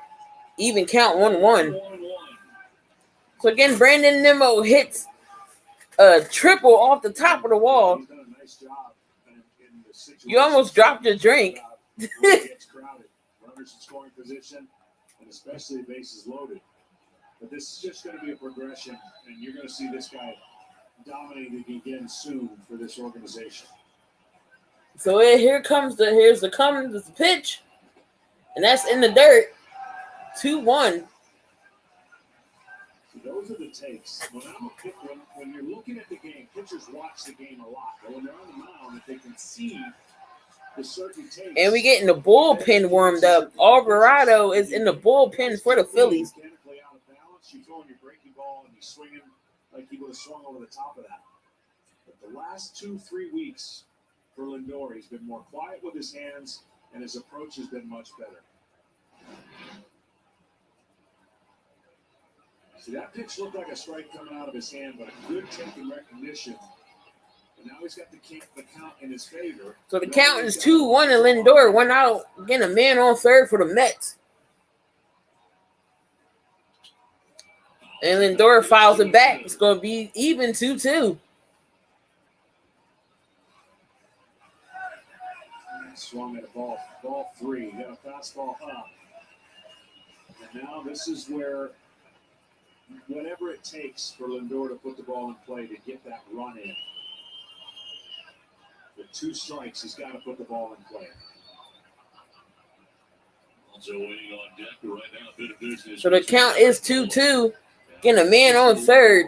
With Nimmo 90 feet away, even closer now with 1 out. And that is on the ground, the right side.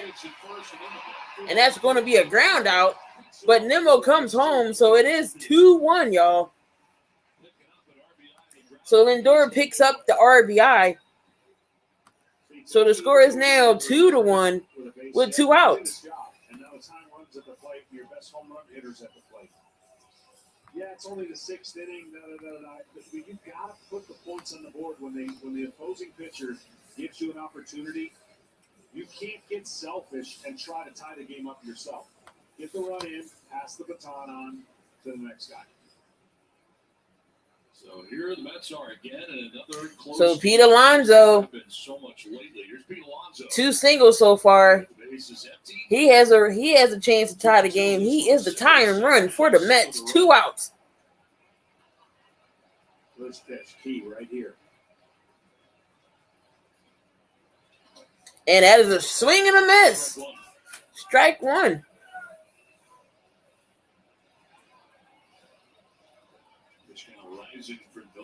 So Nola right now is at 92 pitches. Jose Alvarado has been warming in the pen for the Phillies.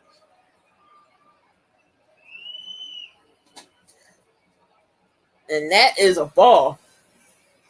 These are shifting on the left side here on Pete Alonso.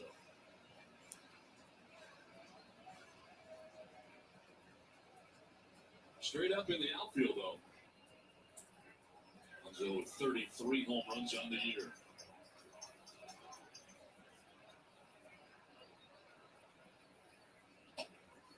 Ball two. And that's going to be ball 2 for Pete Alonso.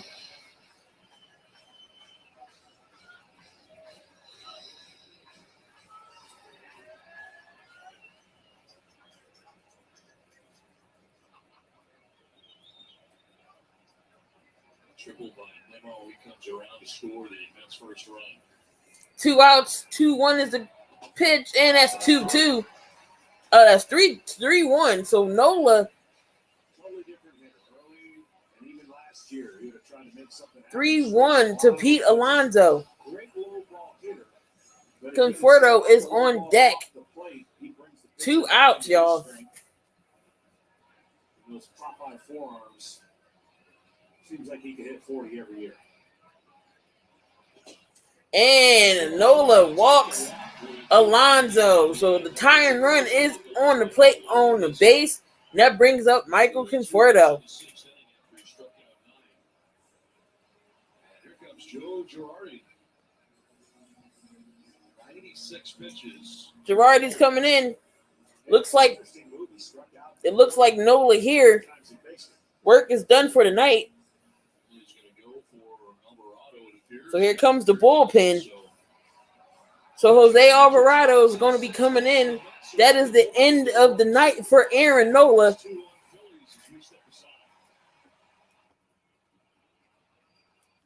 Be right back with the pitching change.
Two-one Phillies have the lead. The Mets are on the board, and that's the night for Aaron Nola. Look at So Nola with 9 Ks, 1 earned run, a run in, 4 hits, and a walk. I'm sure he would like to have finished this. He went 5 2/3. But here is Jose Alvarado. He does have a 6-1 record, ERA 4.04. Let's see, can Jose get out this inning? He can throw hard. He's got tremendous movement, but that plate can bounce on him, and that's what gets him in trouble. Tying run at first base for New York and Pete Alonso. So again, 2 outs, Pete Alonso on first, and that would be a strike to Conforto. I mean, it's borderline unfair. Conforto did strike out twice so far. And then, you know, he's regressed, but he still has the ability to be wipeout, lockdown, 98, 99, 100 if he locates. Ooh, swing and a miss, 99-mile-an-hour fastball by Alvarado. And it is 0-2 to Conforto. Can we get out this inning?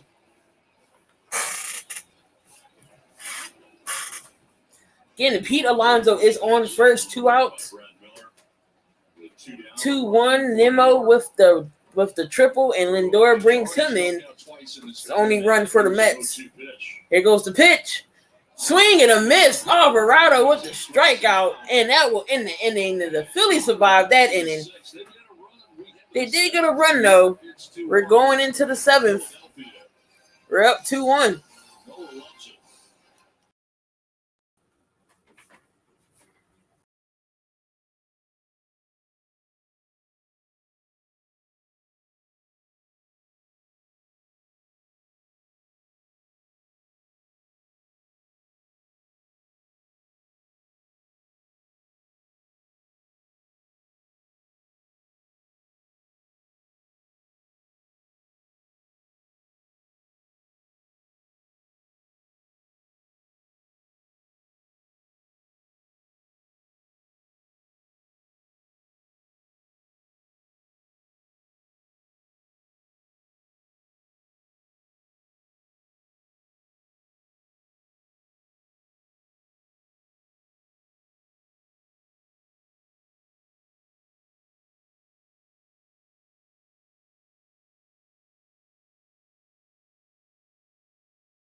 It's going to be a long night. Maybe. The bullpen keeps it together. Learn more about the nominees and vote. MLB.com/Clemente21. And the Mets nominee is Pete Alonso. The pitcher is Brad Hand.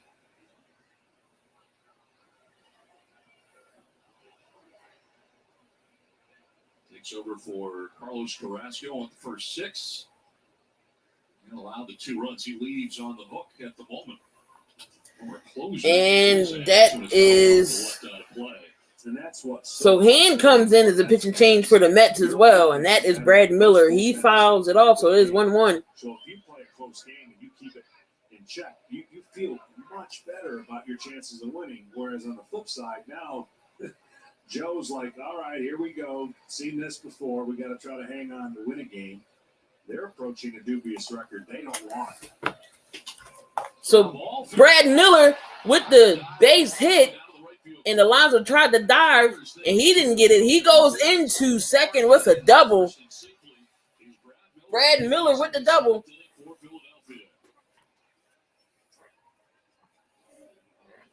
That was big there.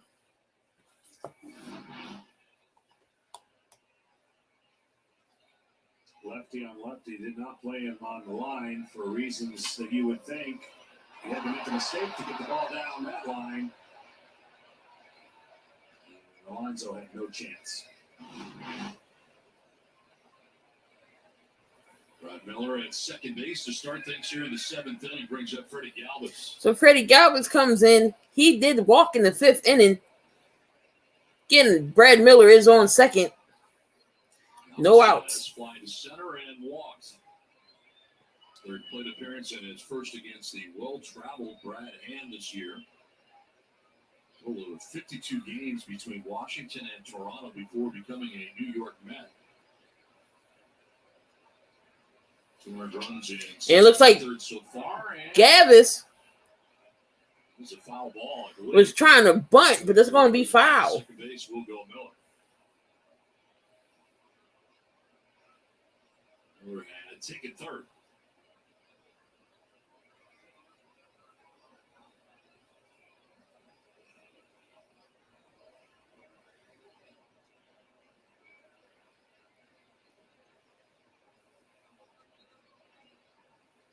And Chitter Vierling is on deck right now for Philadelphia.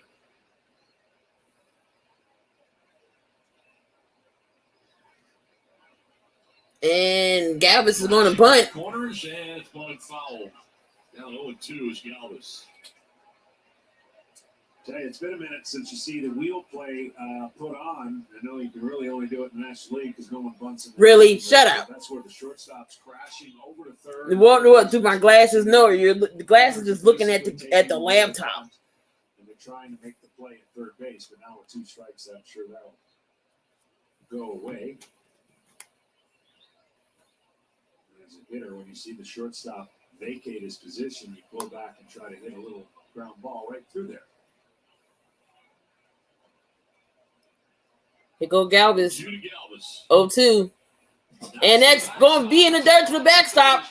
And Miller will move up to third. Wow.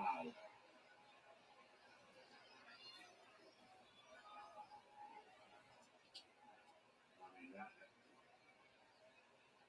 that just never happens right there. Where an established pitcher throws the ball so far off there, but now a free pass gets into third, and that run you worked hard for in the home half looks like it's going to be given right back. It'd be different if the TV was in front of me, but it's not. It's my laptop, so you can't even see the game.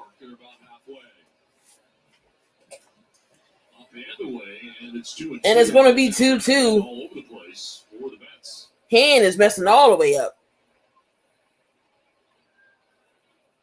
No outs. There is a man on third. Brad Miller is on third. And has been a closer in his career, mostly known for his slider. 2-2. Inside outside. And 2-2 for Gavis, and he fouls it. That was the slider.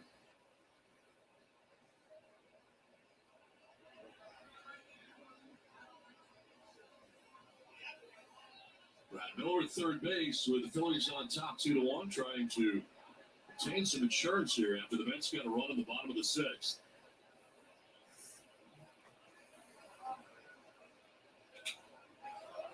And Gavis fouls it back.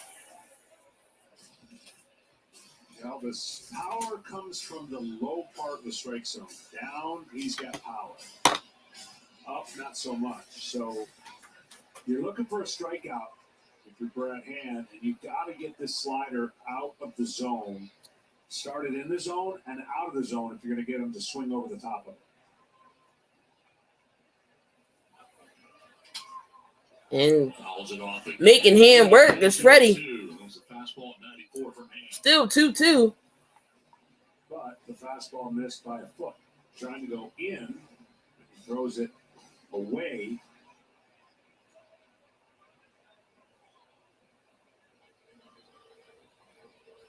Got to make a pitch here. So get a man on. Galvis is doing everything you want to do, spoil the pitches until you get one you like.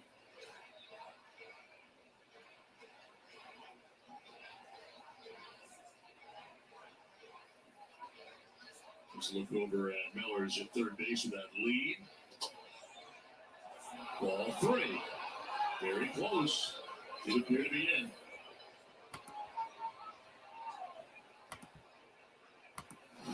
It's going to be ball 3.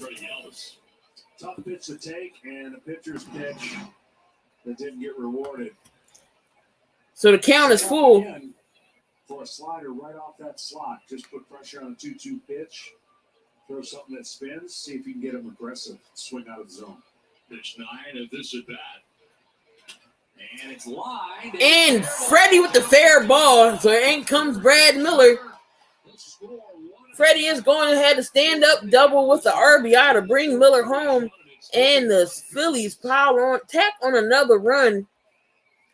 3-1 with no outs.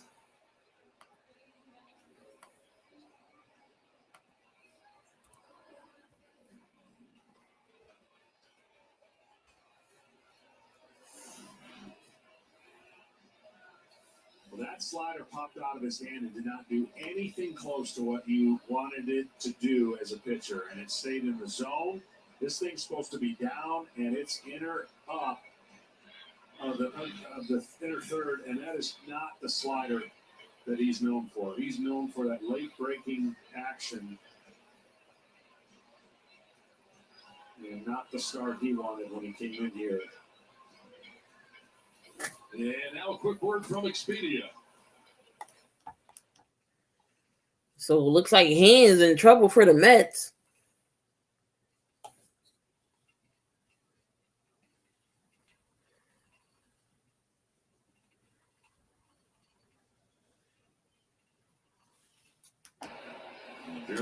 So Matt Vierling is going to pinch hit for the pitcher. He's 2 for 7 as a pinch hitter. Recalled at the end of August from Lehigh Valley, their AAA locale, and this marks his 3rd stint of the year with the big club. Played 20 games to this point.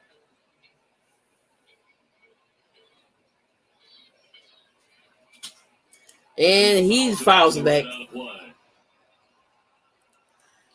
I don't really know the whole story. I did see it, though. What happened, though? Like, why did he get suspended? Jose Alvarado's spot. Alvarado facing one hitter in relief of Nola. And he struck him out. Michael Conforto struck out for the 3rd time in this game.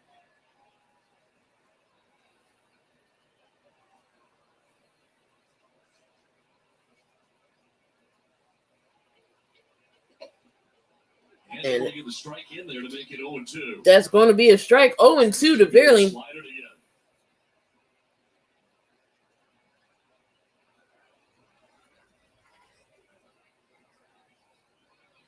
Top of the order, Dougal Herrera waiting on deck. As the Phillies have added a run here so far in the 7th, so nobody out. Game for Gene Segura, 2 solo home runs. So 0-2, and he's just going to pop this up. Left incoming is McNeil. And he makes the catch for out number 1. So it's going to be out number 1. Again, Freddie is on second, and here comes Herrera.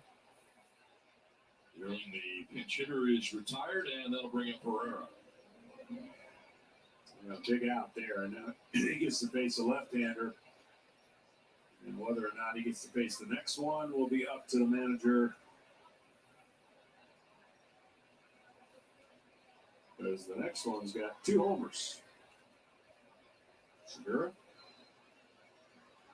One down, Galvis at second base, and here is Herrera. Talking to some kids, making their night.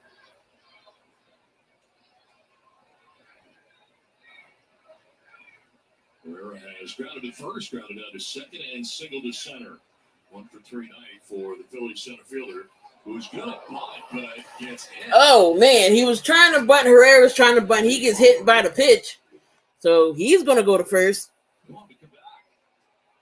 See what? Telling him it's a foul ball, come back. How? And Herrera said, nope, got me on the hand. You want to check this out, Joe? No, they hit him. How is that a foul?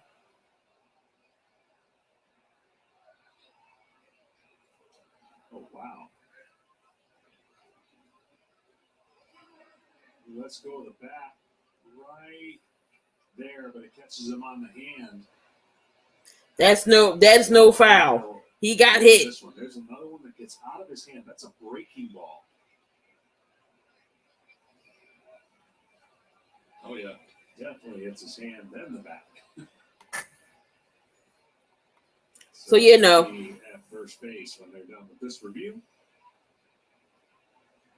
We're checking on him now, trainer and manager. And I mean, there's a lot of places I could go right now with the man on the mound and his last name, but I won't for the sake of. yeah, they got to give him first base. Exactly. He got hit. Talking about some comeback. Get out of here, umpire. You've been suspect all night. Will stay in the game. So it's going to put a man at first. So it's 2 men on, 1 out for Gene Segura, who's in hit 2 homers so far. Lifted the game. He's got not one but 2 home runs. One of the first, one of the third. Both solo shots. Runs 13-14 of the year. And both Carlos Carrasco, and they are not going to deal with him as he was going to be. So it's going to be a pitching change for the Mets. We got a pitching change in New York with the Phillies having a run. It is 3-1 Philadelphia. We'll be back for the pitching change.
Damn, man, that's crazy. Something that happened in the 90s, he just defending them, and he gets suspended for it. All right. Which team will hit the home run the 7th, 8th, or 9th inning? That's Phillies, both. None. Play along at the app for your chance to win. Gene Segura. So Taylor May is in the new pitcher for the Mets.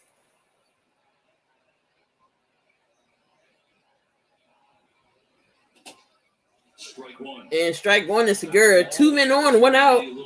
Freddie Gavis at second. And Herrera at first. Question from Segura to CB Buckner. He thought it was a little high, too. Yeah, there's been a lot of that back and forth. Started real early. Chirping out of the Phillies dugout in the first inning. Snap there to first, and he's going to be. Oh, he dropped the ball. Oh, wow. So there was a Herrera was leaned out too far. They went to throw it back, and Alonso dropped it. He would have been out. That's a called play. So as the pitch is thrown, usually it's a high pitch. You sneak behind the runner, and the catch and tag would have been a pretty good chance to get him out. Contact, jars it loose. Oh, maybe not. Into the ground. No, contact.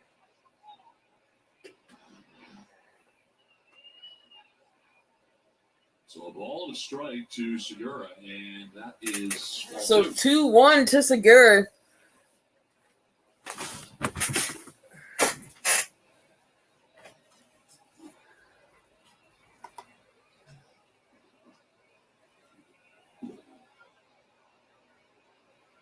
Thomas at second, Herrera at first with one out.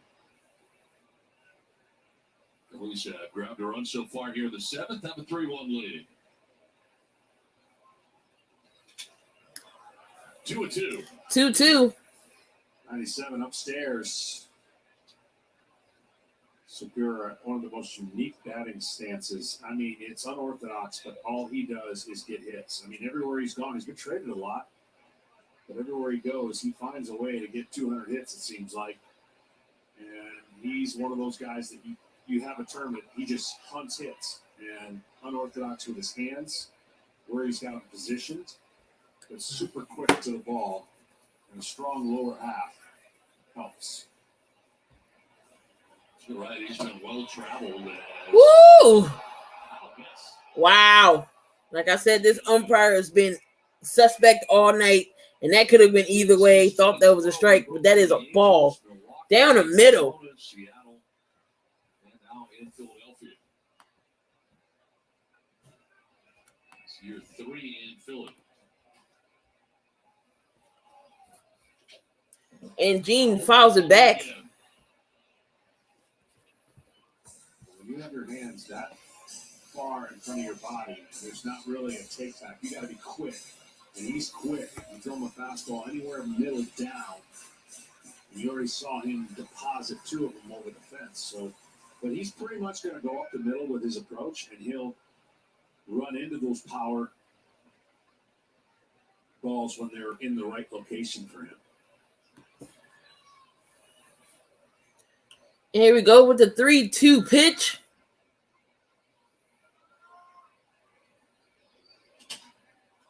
Fly ball down, And that is a fly ball.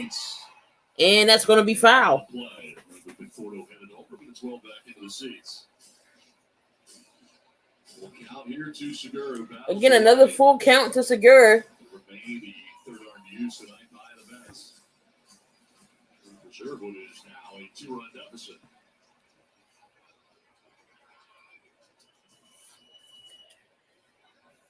Still 1 out, 2 men on for the Phillies. Segura with the full count.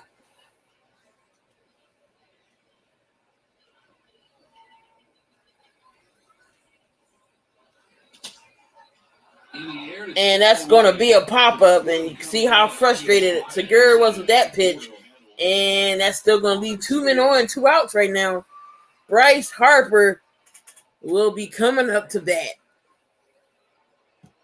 So 2 down, and Trevor May gets his first hitter. Brings up Bryce Harper. Right in the middle of this Phillies order. Harper's been aboard twice, a single and a walk, wrapped around the ground out to short. He's going to have to make some better pitches. He got away with some balls right down the middle.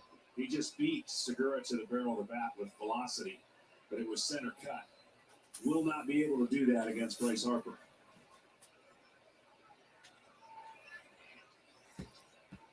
So 2 men on, 2 men out. He singled and walked. So far, what Bryce Harper is going to do here.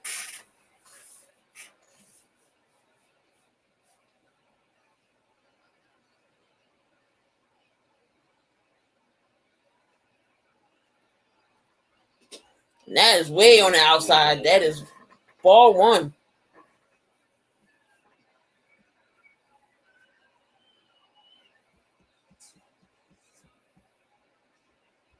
You were talking about 76 home runs with empty bases. 76% of home runs are with The NFL games in Madden 22 features Brandon. That's good to know. Appreciate that. So he checked the swings. So it's 2-0. Mets bench to say, what are you guys looking at? Did you see the signals that they were making? And to no avail. Now it's a 2-0 count. So here comes the 2-0 pitch. Swing and a miss. He chased that pitch. 2-1.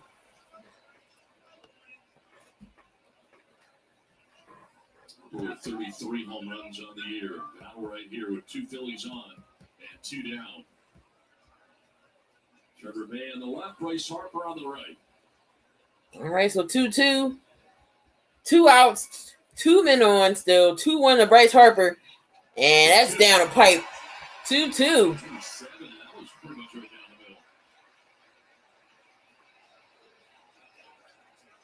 the middle. No problem. Right now it is 3-1. Phillies with 2 men on. Bryce Harper is at the bat with a 2-2 count. I am rooting for the Phillies.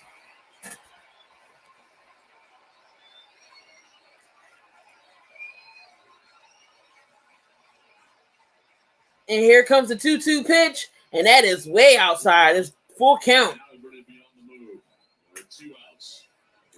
Matt, I am rooting for the Phillies. Ramito is on deck. He has been hitless this game. He's 0 for 3 on deck. Right now it's a full count. 2 outs.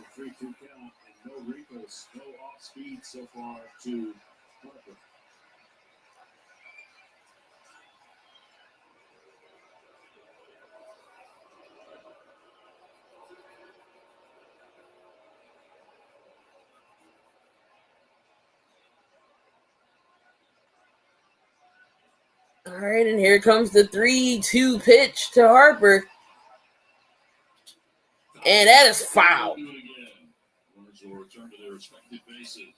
He is working Trevor May right now. Make sure y'all come on in and hit that like button, guys. Make sure you sub to the channel. Occasionally, I do go live for Phillies games. I do go live for Flyers. Well, I haven't gone live for Flyers games yet, but I want to. Sixers games and the Phillies games and Eagles games as well. So I do cover all the Philly sports. So make sure y'all come on in and sub. But here comes that 3-2 pitch. And that is in the air and go foul. It's going to go foul.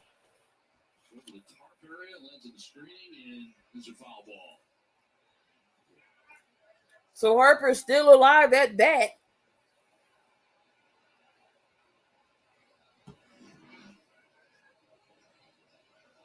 You would talk about a tough play going into the tarp and then the netting right there. I mean, Villar tried to, but he got to the tarp and the net opens there, so he couldn't get to it. So again, still a 3-2 full count to Bryce Harper. 2 men on, 2 men out. 3-2 again to Bryce Harper. And here goes the run. And a long drive, and that is a fair ball. Here comes Gavis around third. He scores. And 2 more scores. Here comes Herrera. He scores. So it is a 2-run double for Bryce Harper. 5-1.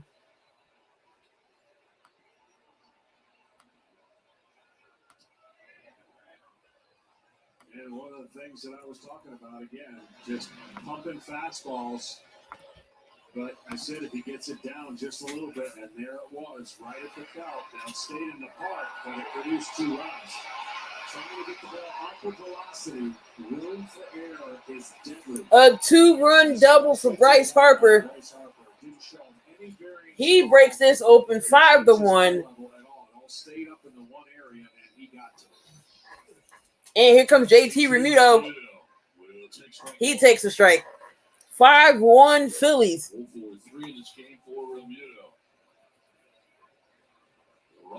JT has yet to get a hit tonight.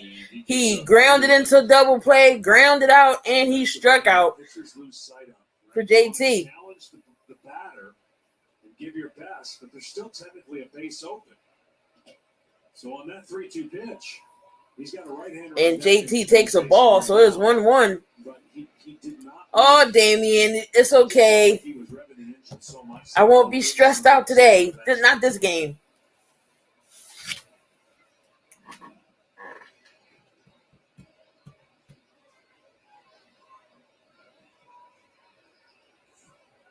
Ball is strike to Realmuto.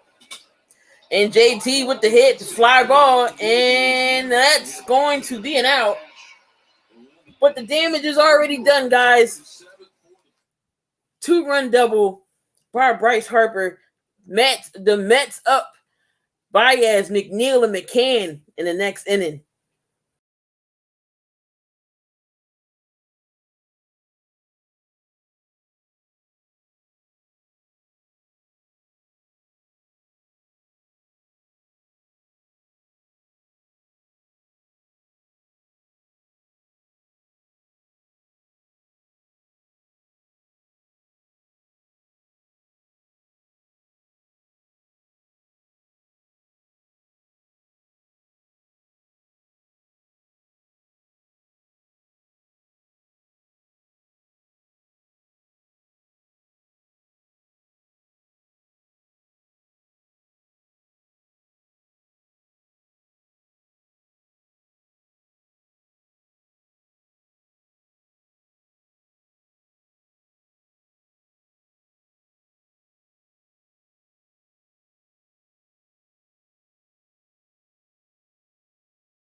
Lincoln and the power of Sanctuary.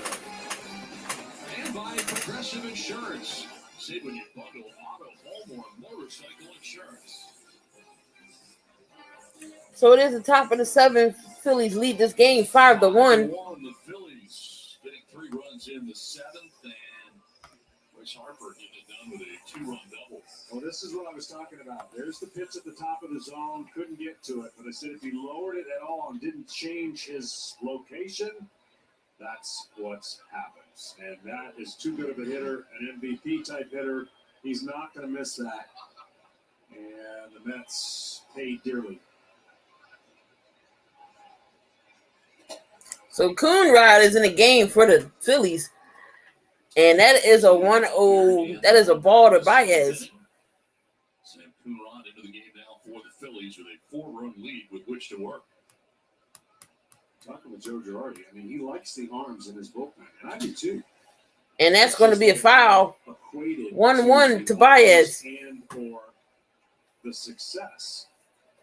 And much of that is because again, the Phillies are 2 games behind the Braves in the NL East, and right now the Braves are playing the Giants,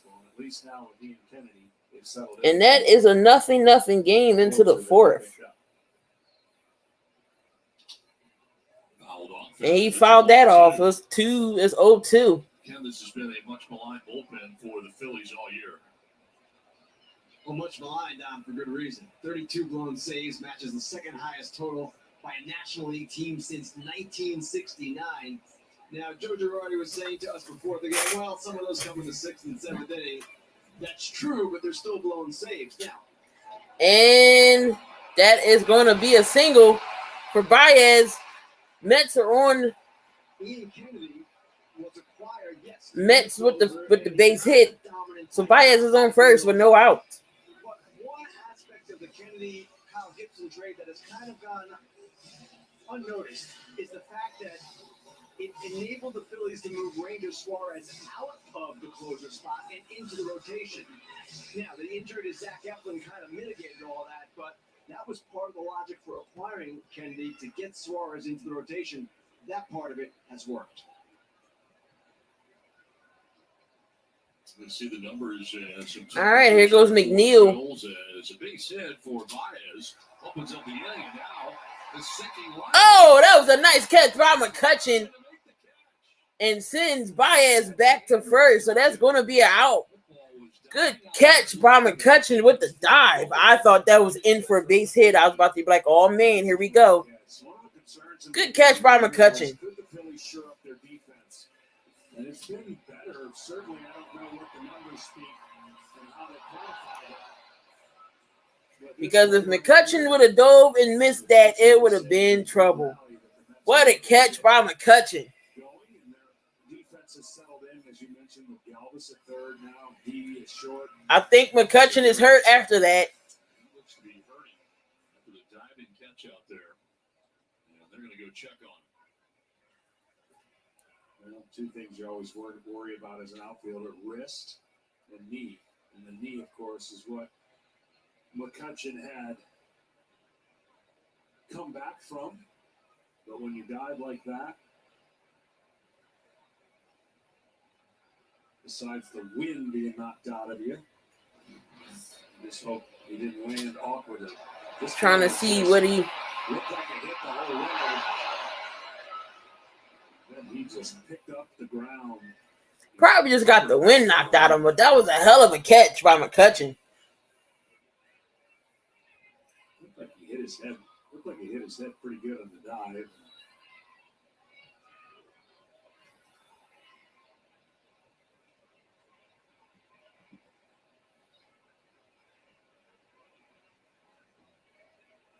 Looks like McCutchen's going to stay in. Look like he's okay.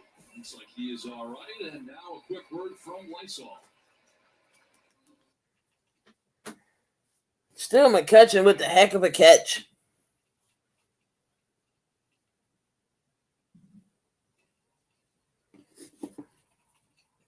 Hutchin, and apparently he is okay. Definitely jarred him, though. And a great catch is out number one. Near the bottom of the seventh inning, Baez at first. And James McCann scheduled to bat here, and he is coming up. So here goes James McCann. He struck out and grounded out. It is one out. We do have a runner on first. Grounded out to third base.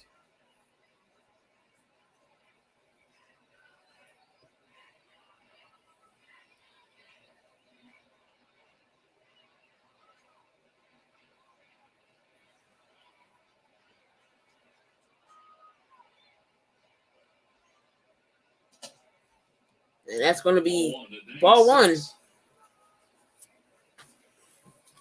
A good compliment to his fastball, slider, curveball, and changeup.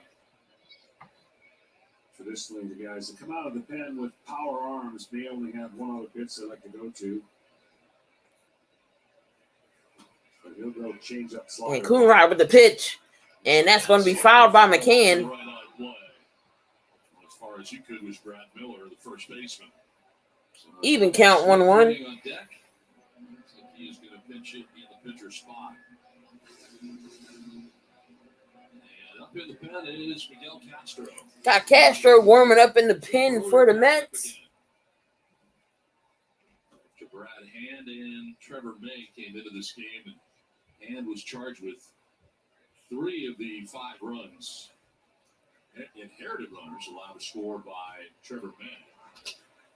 And that's going to be a hit, but it's on the ground. And that's going to be a put out for second. Couldn't get 2. So it's going to be 2 down as Baez moves to second. And Harden was coming up there to Segura very strangely. Here comes Tom Smith.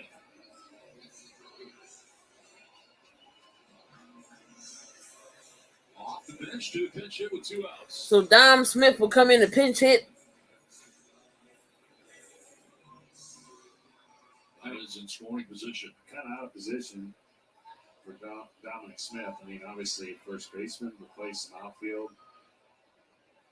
Can hit. Have to find spots for him to play because of what they have currently. No DH. Up the middle. So that's going to be a hit for Smith right up the middle. And Baez turns the corner. He will come home. So the Mets have their second run. So Dom Smith with the pinch hit, single RBI. Philly's still leading though, 2-5.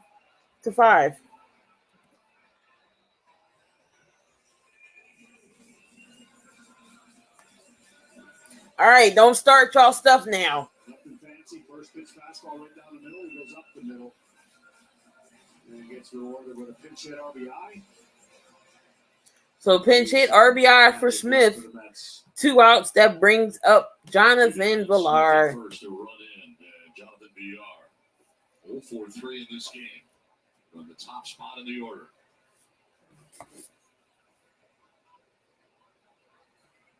He lined out, struck out, and grounded out. So he's over 3 of Villar.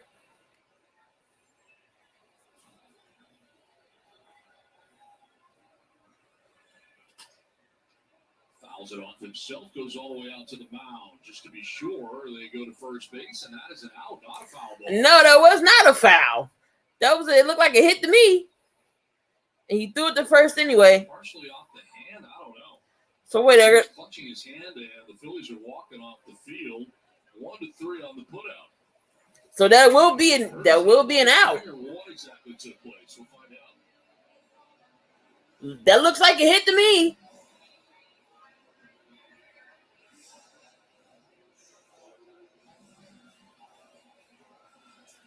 That ends the inning. That's going to end the inning, but the Mets does get a run.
Over the Mets, we head to the 8th inning. It's time for the mattress firm. Oh, hold up. Got to get my charger.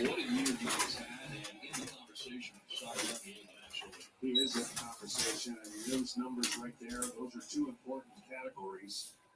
I would argue innings pitch is the most important category. Strikeouts is just a sexier way of getting out.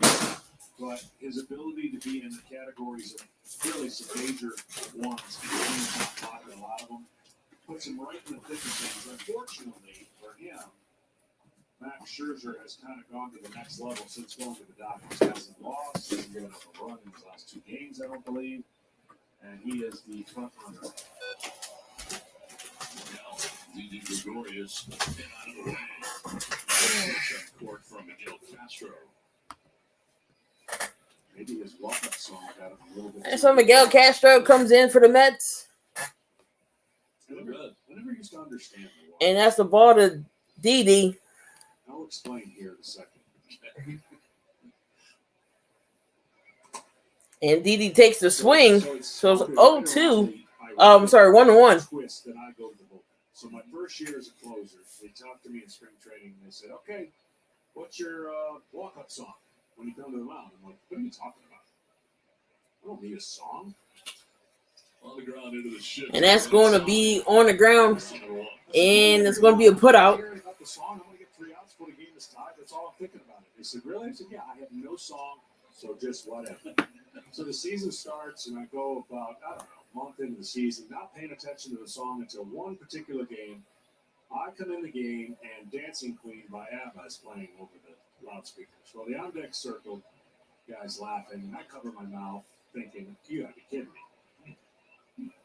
Well, after the game, I get the save, and they come down, and they apologize. We made a mistake, hit the wrong button, whatever. I said, "You made your point." That's going to be a strike Song, I guess. to So I had a very McCutchen. He doubled in the second. Guys and ex-closers, and I said, "Listen, I don't know what song to get. Don't embarrass my dad, my family. Pick something you think works for when I come in the game."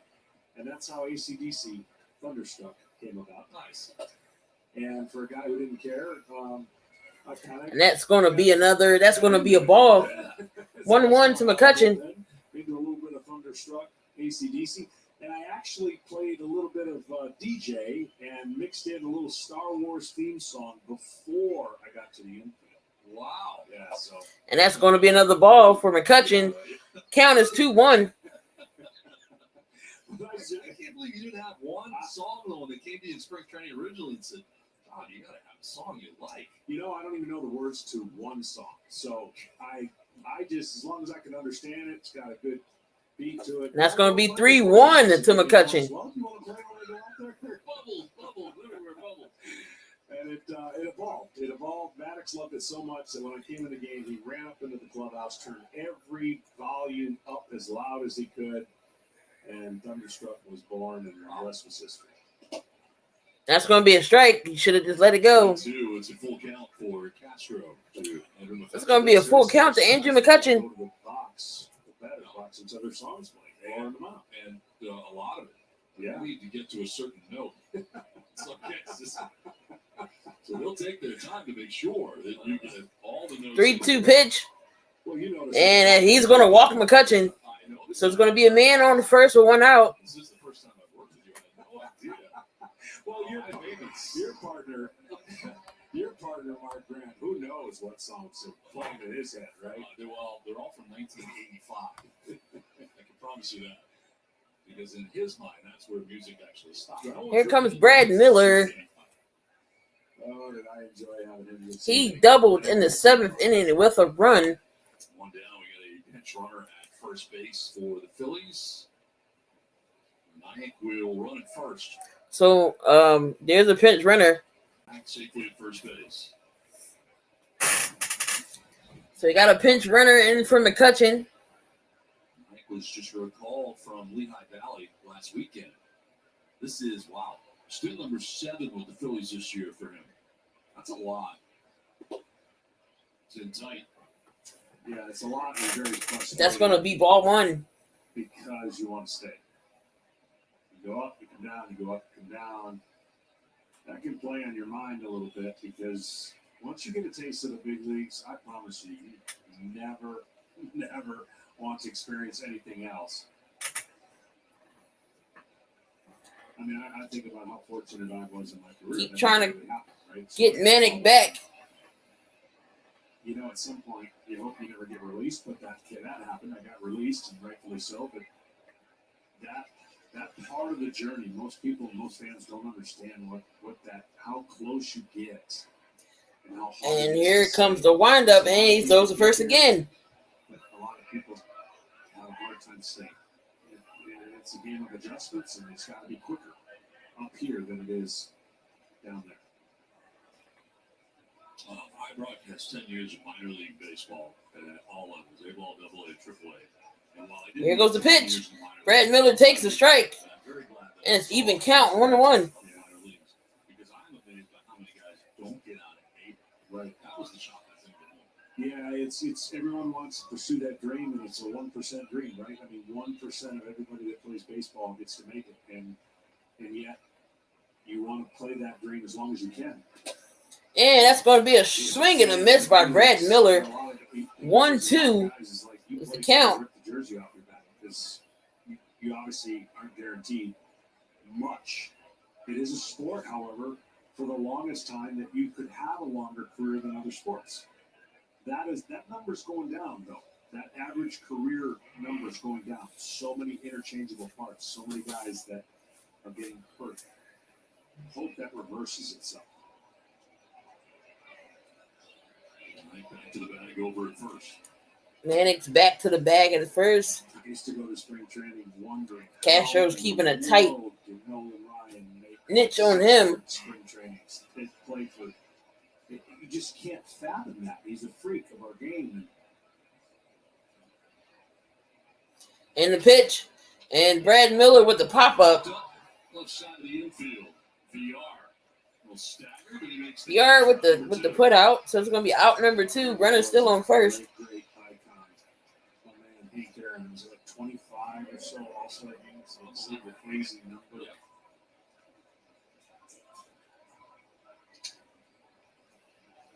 So Freddie Glavis. I only have one selfish desire. Freddie Galvis. I love, the game that I play. I just want to see. He walked. He doubled a run and an RBI. 2 outs. Man on first. I know the money's great and they're getting some big contracts and all that. But I tell young players all the time, prepare for a long career. It's hard, but I just hope we get to see the greats play as long as they want to. That ball is low in the dirt. That is a 1-0 count to Galvis. Last offseason and last couple of off seasons. The contracts say they're going to play long. And Hector Neris is in the bullpen warming up. 1-0. And another pitch that's low. There's all kinds of theories. 2-0. I personally think we're training guys incorrectly for a sport that is not a huge and big muscle sport. It's a fast twitch muscle sport. It's a game of stagnant movements and bursts. It's not like NBA where you're playing both ways and you're constantly moving, or other sports where you're constantly in pace. And Galvis with a base hit. And here comes Manic on third. That's a perfect example of it. Everyone's standing still, anticipating a play, and then all of a sudden, boom, the runner's running, and the infielders and outfielders are trying to make a play. We got a man on first and third with 2 outs.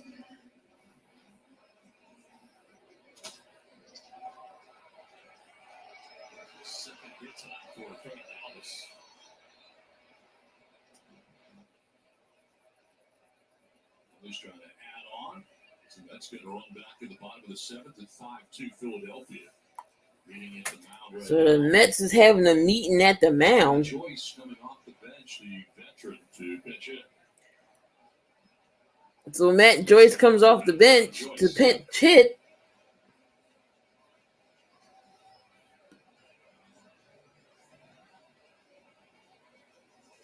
First and third, 2 down for Philadelphia in the 8th. No 94 average for Joyce in 40 games. 2 home runs, 7 runs batted in as he comes off the Phillies bench.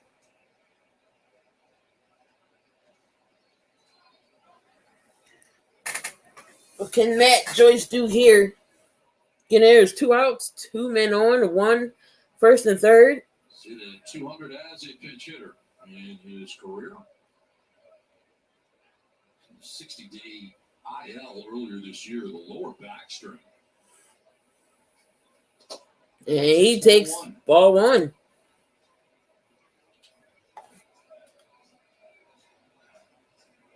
So Joe is hoping that he can rekindle that career knowledge of pinch hitters. We don't see professional pinch hitters much anymore. Guys who can play a couple positions. And it's a 1-0 count.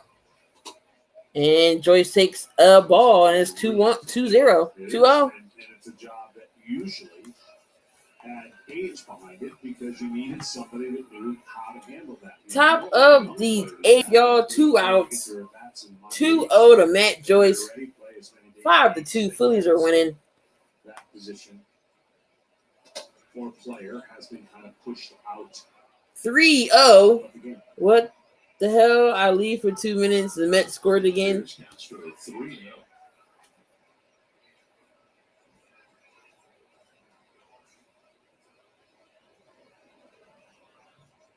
The order waiting on deck in Herrera.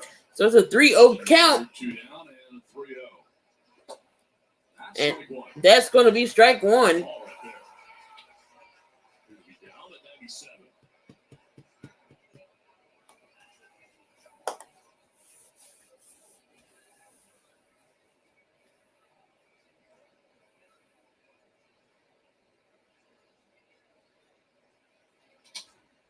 And Matt Joyce fouls this off. He comes back 3-2. Will be a full count.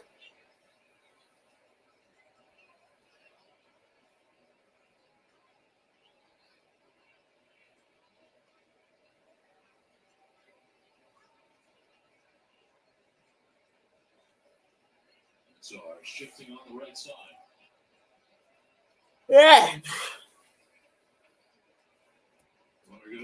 And he walks Matt Joyce, so the bases will be loaded. 2 outs, y'all. Bases loaded for Herrera. Odubel Herrera will come up to the plate with the bases loaded. I know he likes his changeup, but he was beating him with the fastball, even at 3-0. Come back in the count. But it looks like, are we going to get another pitcher change? 90 miles an hour. More action in the pen. Heath Embry is up now for the Mets. Yo, what's going on, Robert? No, the Phillies, they'll hold on to this lead. It's 5-2 with 2 outs. They'll win this game. And Herrera comes up with a bases loaded, 2 outs. He singled, hit by a pitch and a run. Twice, single to center, hit by a pitch. Scored their 5th run. And that's going to be a ball. That was at 100 miles an hour. That almost got past McCann there. That would have been tragic. Well, you ask players if they scoreboard watch, they're going to lie. But they do. Especially in this game, they're going to be having their eyes on one game, and that's the San Francisco-Atlanta game, and San Francisco's taking a 2-0 lead. So, woo, you bet it 1,700. I hope you win that. And that was a check swing. He was safe. So that's going to be 2-0. 2 balls, no strikes right now to Herrera. For sure. Yeah, there's really only one way to the playoffs for any of the teams in the division, including the Atlanta Braves. They can't fall back into a wildcard situation. They just don't have enough wins. Well, let's hope that you're the Phillies will win this game for you. Looks like they're, like I said, they're up 5-2. These top 3 teams have had a rash of injuries. And that's going to be a strike. Tonight's show was a blast with my co-host. That's what's up. Hopefully Phillies don't choke and screw up like the Giants did on Thursday. Yeah, let's pray not. Let's pray they don't. Lost a couple pitchers and star player in Acuna. The Phillies, again, we documented, other than the Padres, nobody's missed more games than the than the Mets, I'm sorry. And that's going to be a foul tip, 2-2. Still battling back to make it 2-2 as Herrera fouls it off. My team is the Phillies. Come on in, y'all. Hit that like button if you didn't already hit that like button. At least trying to get to 20 for the stream's over. For this game's over. So it's 2-2. Full 2-2.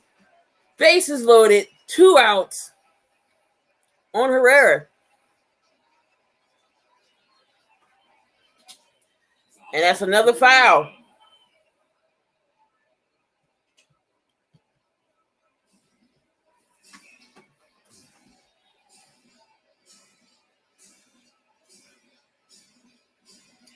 Damien, get your White Sox self out of here. Boo.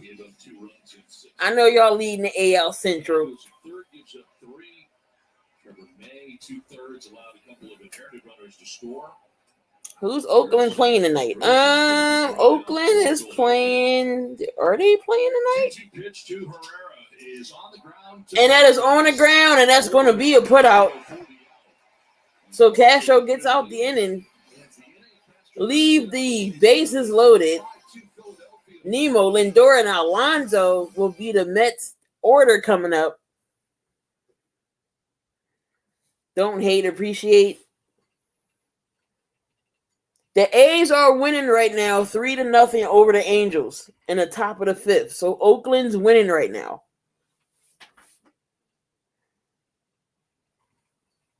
The Giants are up 2 games on Atlanta. We need Atlanta to lose. So shout out to the Giants for winning.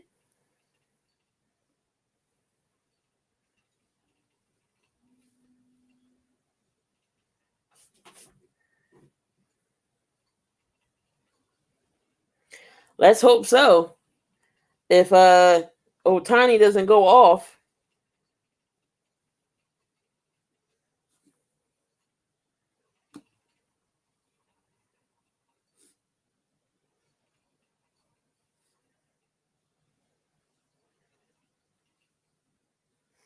Oh, he's not even. Oh, he is playing. Okay. But Ohtani struck out so far. So, they might have a shot. Oakland's up 3-0 right now.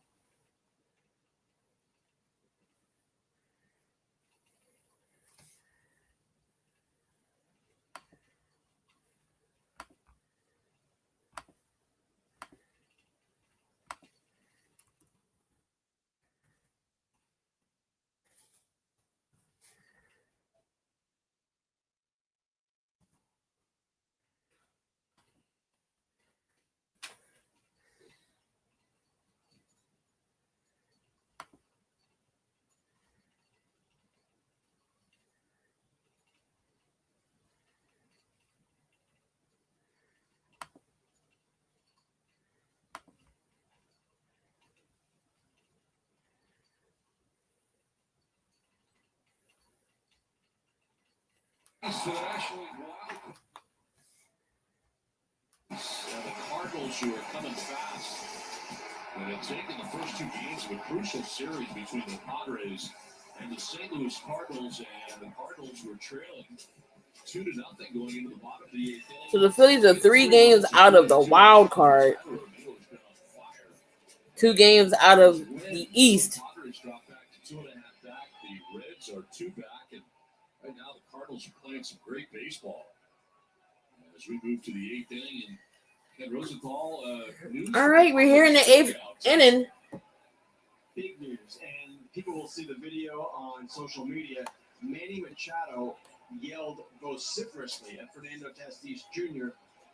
It happened after Tatis was called out on strikes. It seemed to be that Manny was saying, "It's not about you." Apparently, Tatis was arguing. I don't know. I didn't see the game. So Neris is in for the Phillies, and he takes the pitch, and that's a strike to Nemo. And now it seems to be coming apart. That series so huge in St. Louis. And that's going to be 1-1. Play such great baseball at the right time. Highly disappointing after the first half that the Padres have had, but it has been a really tough second half ever since, and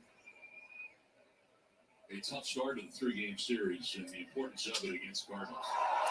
And that's long drive. Deep, deep, deep. That is back. That is out of here. Home run for Brandon Nimmo. Here we go, y'all. Here we go. Hector Neris is on the mound.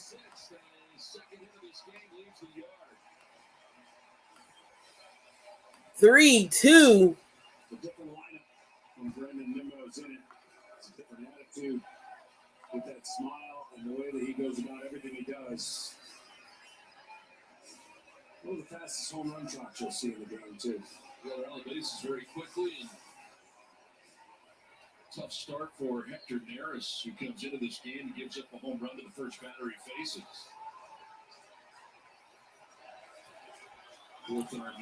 So 5-3. 5-3 Mets are still losing. Phillies are still up, but there's no outs. Solo shot by Nemo. Lindor takes a strike.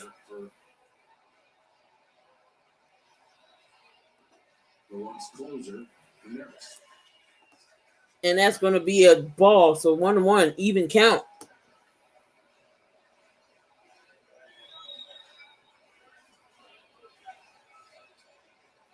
It's not going to be fun, Damien. It's not going to be fun.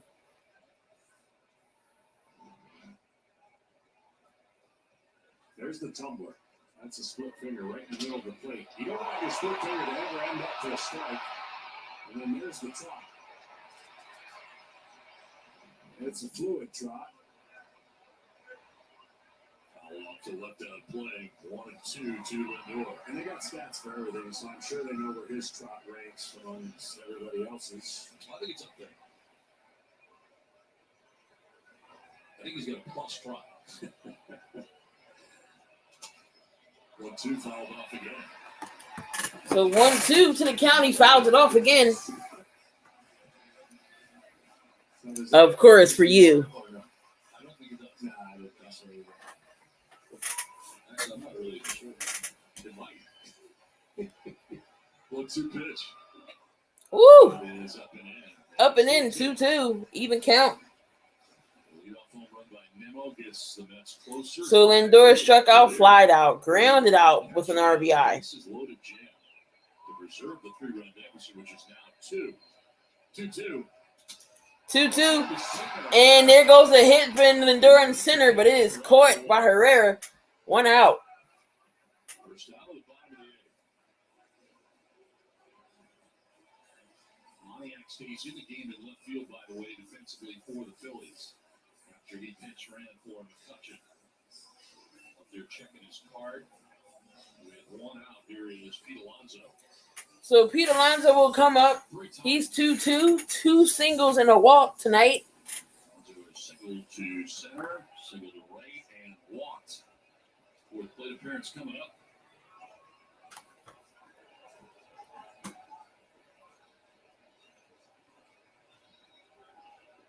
And that's in the dirt.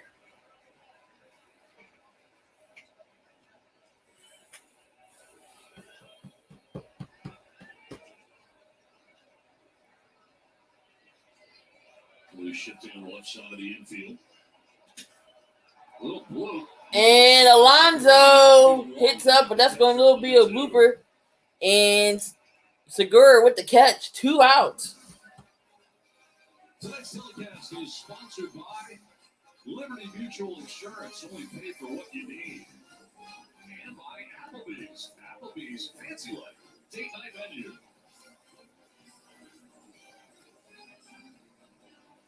In New York for the middle game of the 3-game series between the Phillies and the Mets. Phillies took game 1 last night and have a 5-3 lead with 2 outs here in the bottom of the 8th inning. Base is empty for So here goes Michael Conforto. He's 0 for 3.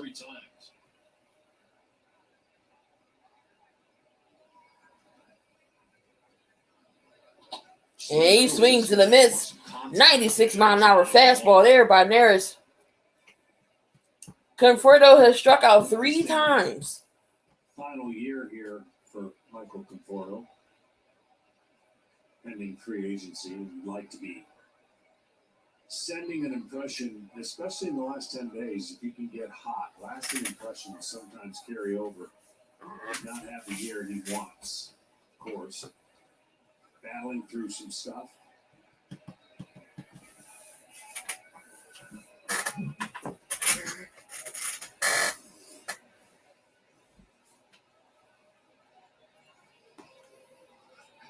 And that's a high ball. Even count 1-1.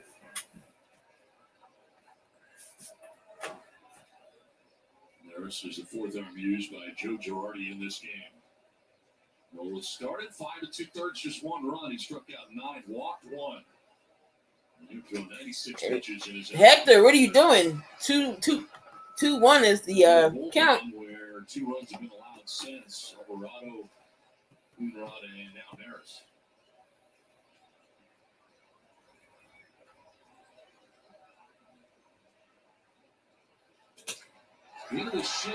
And that's into the shift, but that's going to be put out. Good out. So we're going to the top of the 9th. Segura, Harper, Remuto.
With 46. Sal Perez, how about the year he's put together? 45. It's unbelievable. Sal Perez, even Simeon, 2 players on the infield for the Blue Jays. That's 85. And here goes Familia. He comes into the game. Reach Familia into the game for the Mets. His 60th appearance of the year. He deals with Gene Segura. Here's Segura. Swings the first pitch. And he swings at the first pitch. Just going to pop it up. And Baez with the put out. 1 out, 1 away.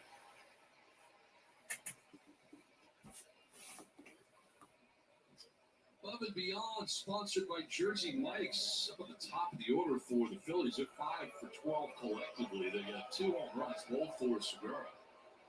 Driven in 4, scored 3, and walked once. And for Harper's 7th consecutive game with at least 1 extra base hit. And his was a big one. It was a 2-run double in the 7th. Yeah, that was a difference maker. That was a crucial inning, and Harper did. So here's Bryce Harper. He singled, he walked, he doubled, 2 RBIs. Hitters can go weeks and not get their pitch, but yet alone not hit their pitch. He is not missing in the second half. That's why the timing of this second half is perfect for the Phillies. And Bryce Harper takes a ball. He's also become more selective. I mean, last year he's kind of playing through some injuries, and he had a good year last year. It was a short season, of course, but talking to Joe Girardi, he's pretty healthy right now, and he's locked in. And that's going to be a strike. And then for a strikeout, 97.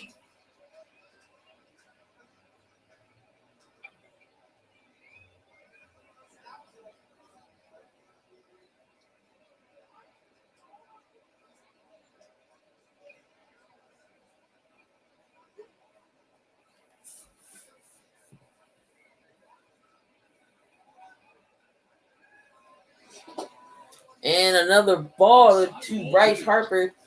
2-1. Harper now, JT Realmuto next as the Phillies back here in the top of the ninth. When you were talking about those long contracts, and obviously the longest one here is at the plate, I'm always intrigued to see how does it translate down the road. You know, he's a young player, but the way he hits and the violent approach, can he do that for the next 7, 8, 9 years? Does he have to make adjustments? Certainly, 13 years?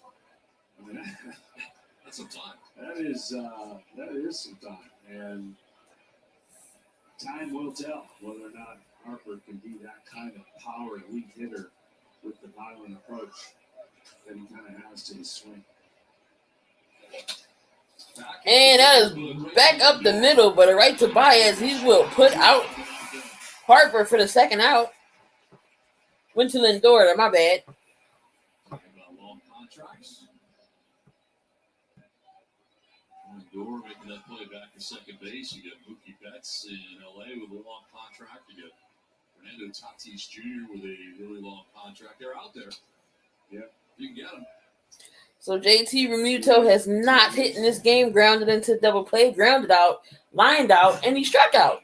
Everything ends with out. 0-4-4. I don't know. One thing about those contracts is So 2 outs for Realmuto. if you do your homework and you know the player. And another prop up for Realmuto. That ends this inning. Over is Conforto. Conforto with the put out. We're coming to the bottom of the ninth, the home stretch. Can the Phillies hold them off? Kennedy is up in the bullpen. He will be the closer.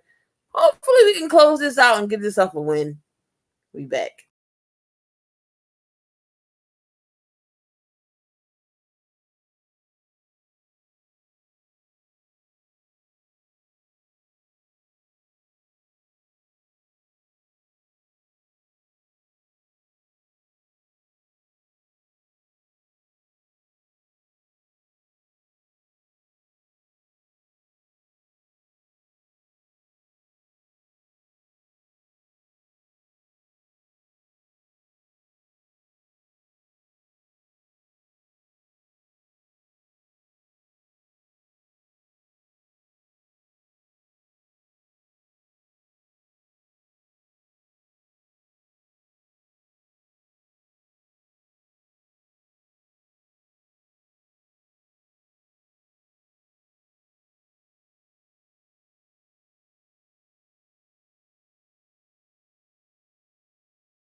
And we're back, y'all, for this final inning of this game. Ian Kennedy will be in to close this game. Started most of his career. And the Phillies leads the league in blown saves. So let's hope we don't blow this one. Big Baez to lead it off for New York here in the bottom of the ninth inning. On a single in the 7th and scored the Mets' second run. All right, so Baez is up. Kennedy with the pitch, and he swings and a miss at that. 0-1.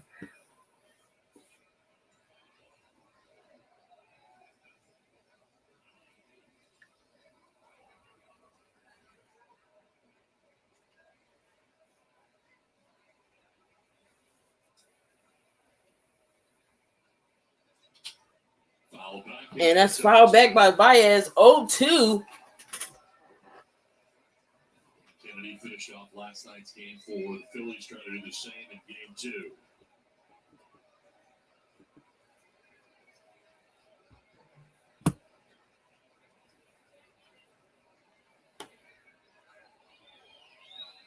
And here comes the 0-2 pitch to Baez, and that's got away from Kennedy. That's going to be ball 1. Well, as we documented, we don't know where Baez will be after this year, but since coming to the Mets, he's actually made some changes to his hitting style. Staying up the middle, going to right center, laying off some pitches. He's been actually better since he's gotten here. And here goes the 1-2 pitch to Baez, and again, Kennedy high. Counts even, 2-2. There's a lot less swing and miss for what he's been known on the year. There's a lot of swing and miss. 33% is way too high. But the stuff he does when he puts the ball in play is if you could just cut down a little bit of the strikeouts, you think the other categories are going to increase. And Baez pops this up. Flies out to Harper. Harper chases and he catches. 1 out. Mets down to their final 2 outs. One down in the 9th, and that'll bring up Jeff McNeil. So McNeil will come up here.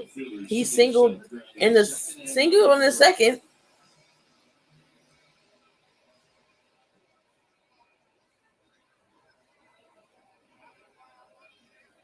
Two aggressive hitters right out of the gate. Probably going to swing at the first pitch. Baez did. McNeil's known to. Down by 2. In this case, you don't give the reliever a chance to mess up. And that's going to be a ball for McNeil. The old adage, get the time run on before you can tie it up. And then the count 1-0.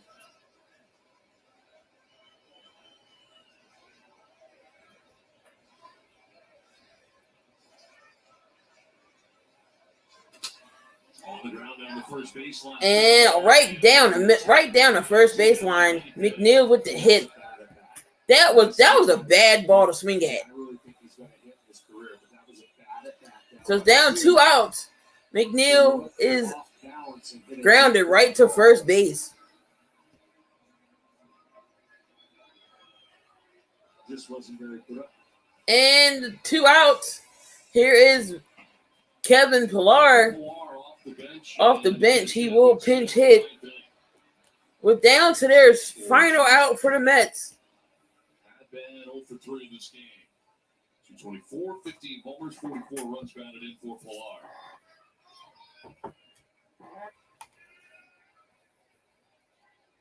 Trying to find a way to bring the tying run to the plate here for the Mets in the 9th. Ian Kennedy has secured the first 2 outs of this 9th inning. And Kennedy with the first pitch, and that will be a strike. Strike one to Pillar. Kevin Pillar, 224 batting average.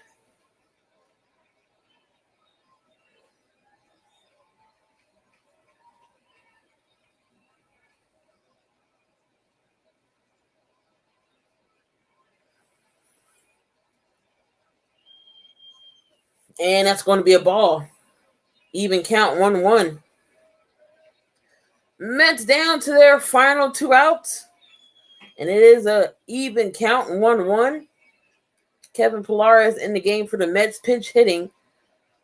Can he extend the inning, or can Ian Kennedy put the game away? And that will be the ball game, ladies and gentlemen. Pop up to Bryce Harper. That will be game. The Phillies takes this game in New York, second game of the series, beating the Mets 5-3, y'all. 5-3. Gene Segura, first 2 homers. solo, hits that homer. Then it's Bryce Harper knocked it out with a double, brought some runs in. Good game. We're now one and a half games back from the Braves. Right now, the Braves are losing. Right now, the Braves are losing against the Giants. But there you have it, guys. Danny C, you got your money. You betted $1,700 on the Phillies. So no win, no loss for you there. That's a win-win for you. So hopefully the Oakland will win. If you betted on them, hopefully they will win the game for you. Right now, again, the Mets, the Braves are still losing 2-0 in the top of the 6th. So there you have it, guys. Appreciate everyone who's in the chat, who hung out with me, who rocked out. Thank you. Make sure, if y'all haven't already done it already, just make sure y'all follow me on all social platforms. I am on Twitter. I am on Facebook as well. And I am on YouTube. Make sure you go to the channel, follow the channel, like, sub, hit the notification bell so that you know when I go live again and all the uploads. Philadelphia Phillies defeat the Mets 5-3 in this game. Stay tuned for tomorrow. I'm not doing the Eagles game, but I will do some post game. If not tomorrow, definitely you will see me with in the car with Key Talk with Car Talk with Key in the car. So we'll do the pregame there if I don't do it tomorrow. But appreciate you guys. Make sure you go hit the like button. And as always, I am in the building. I'll see y'all in another video.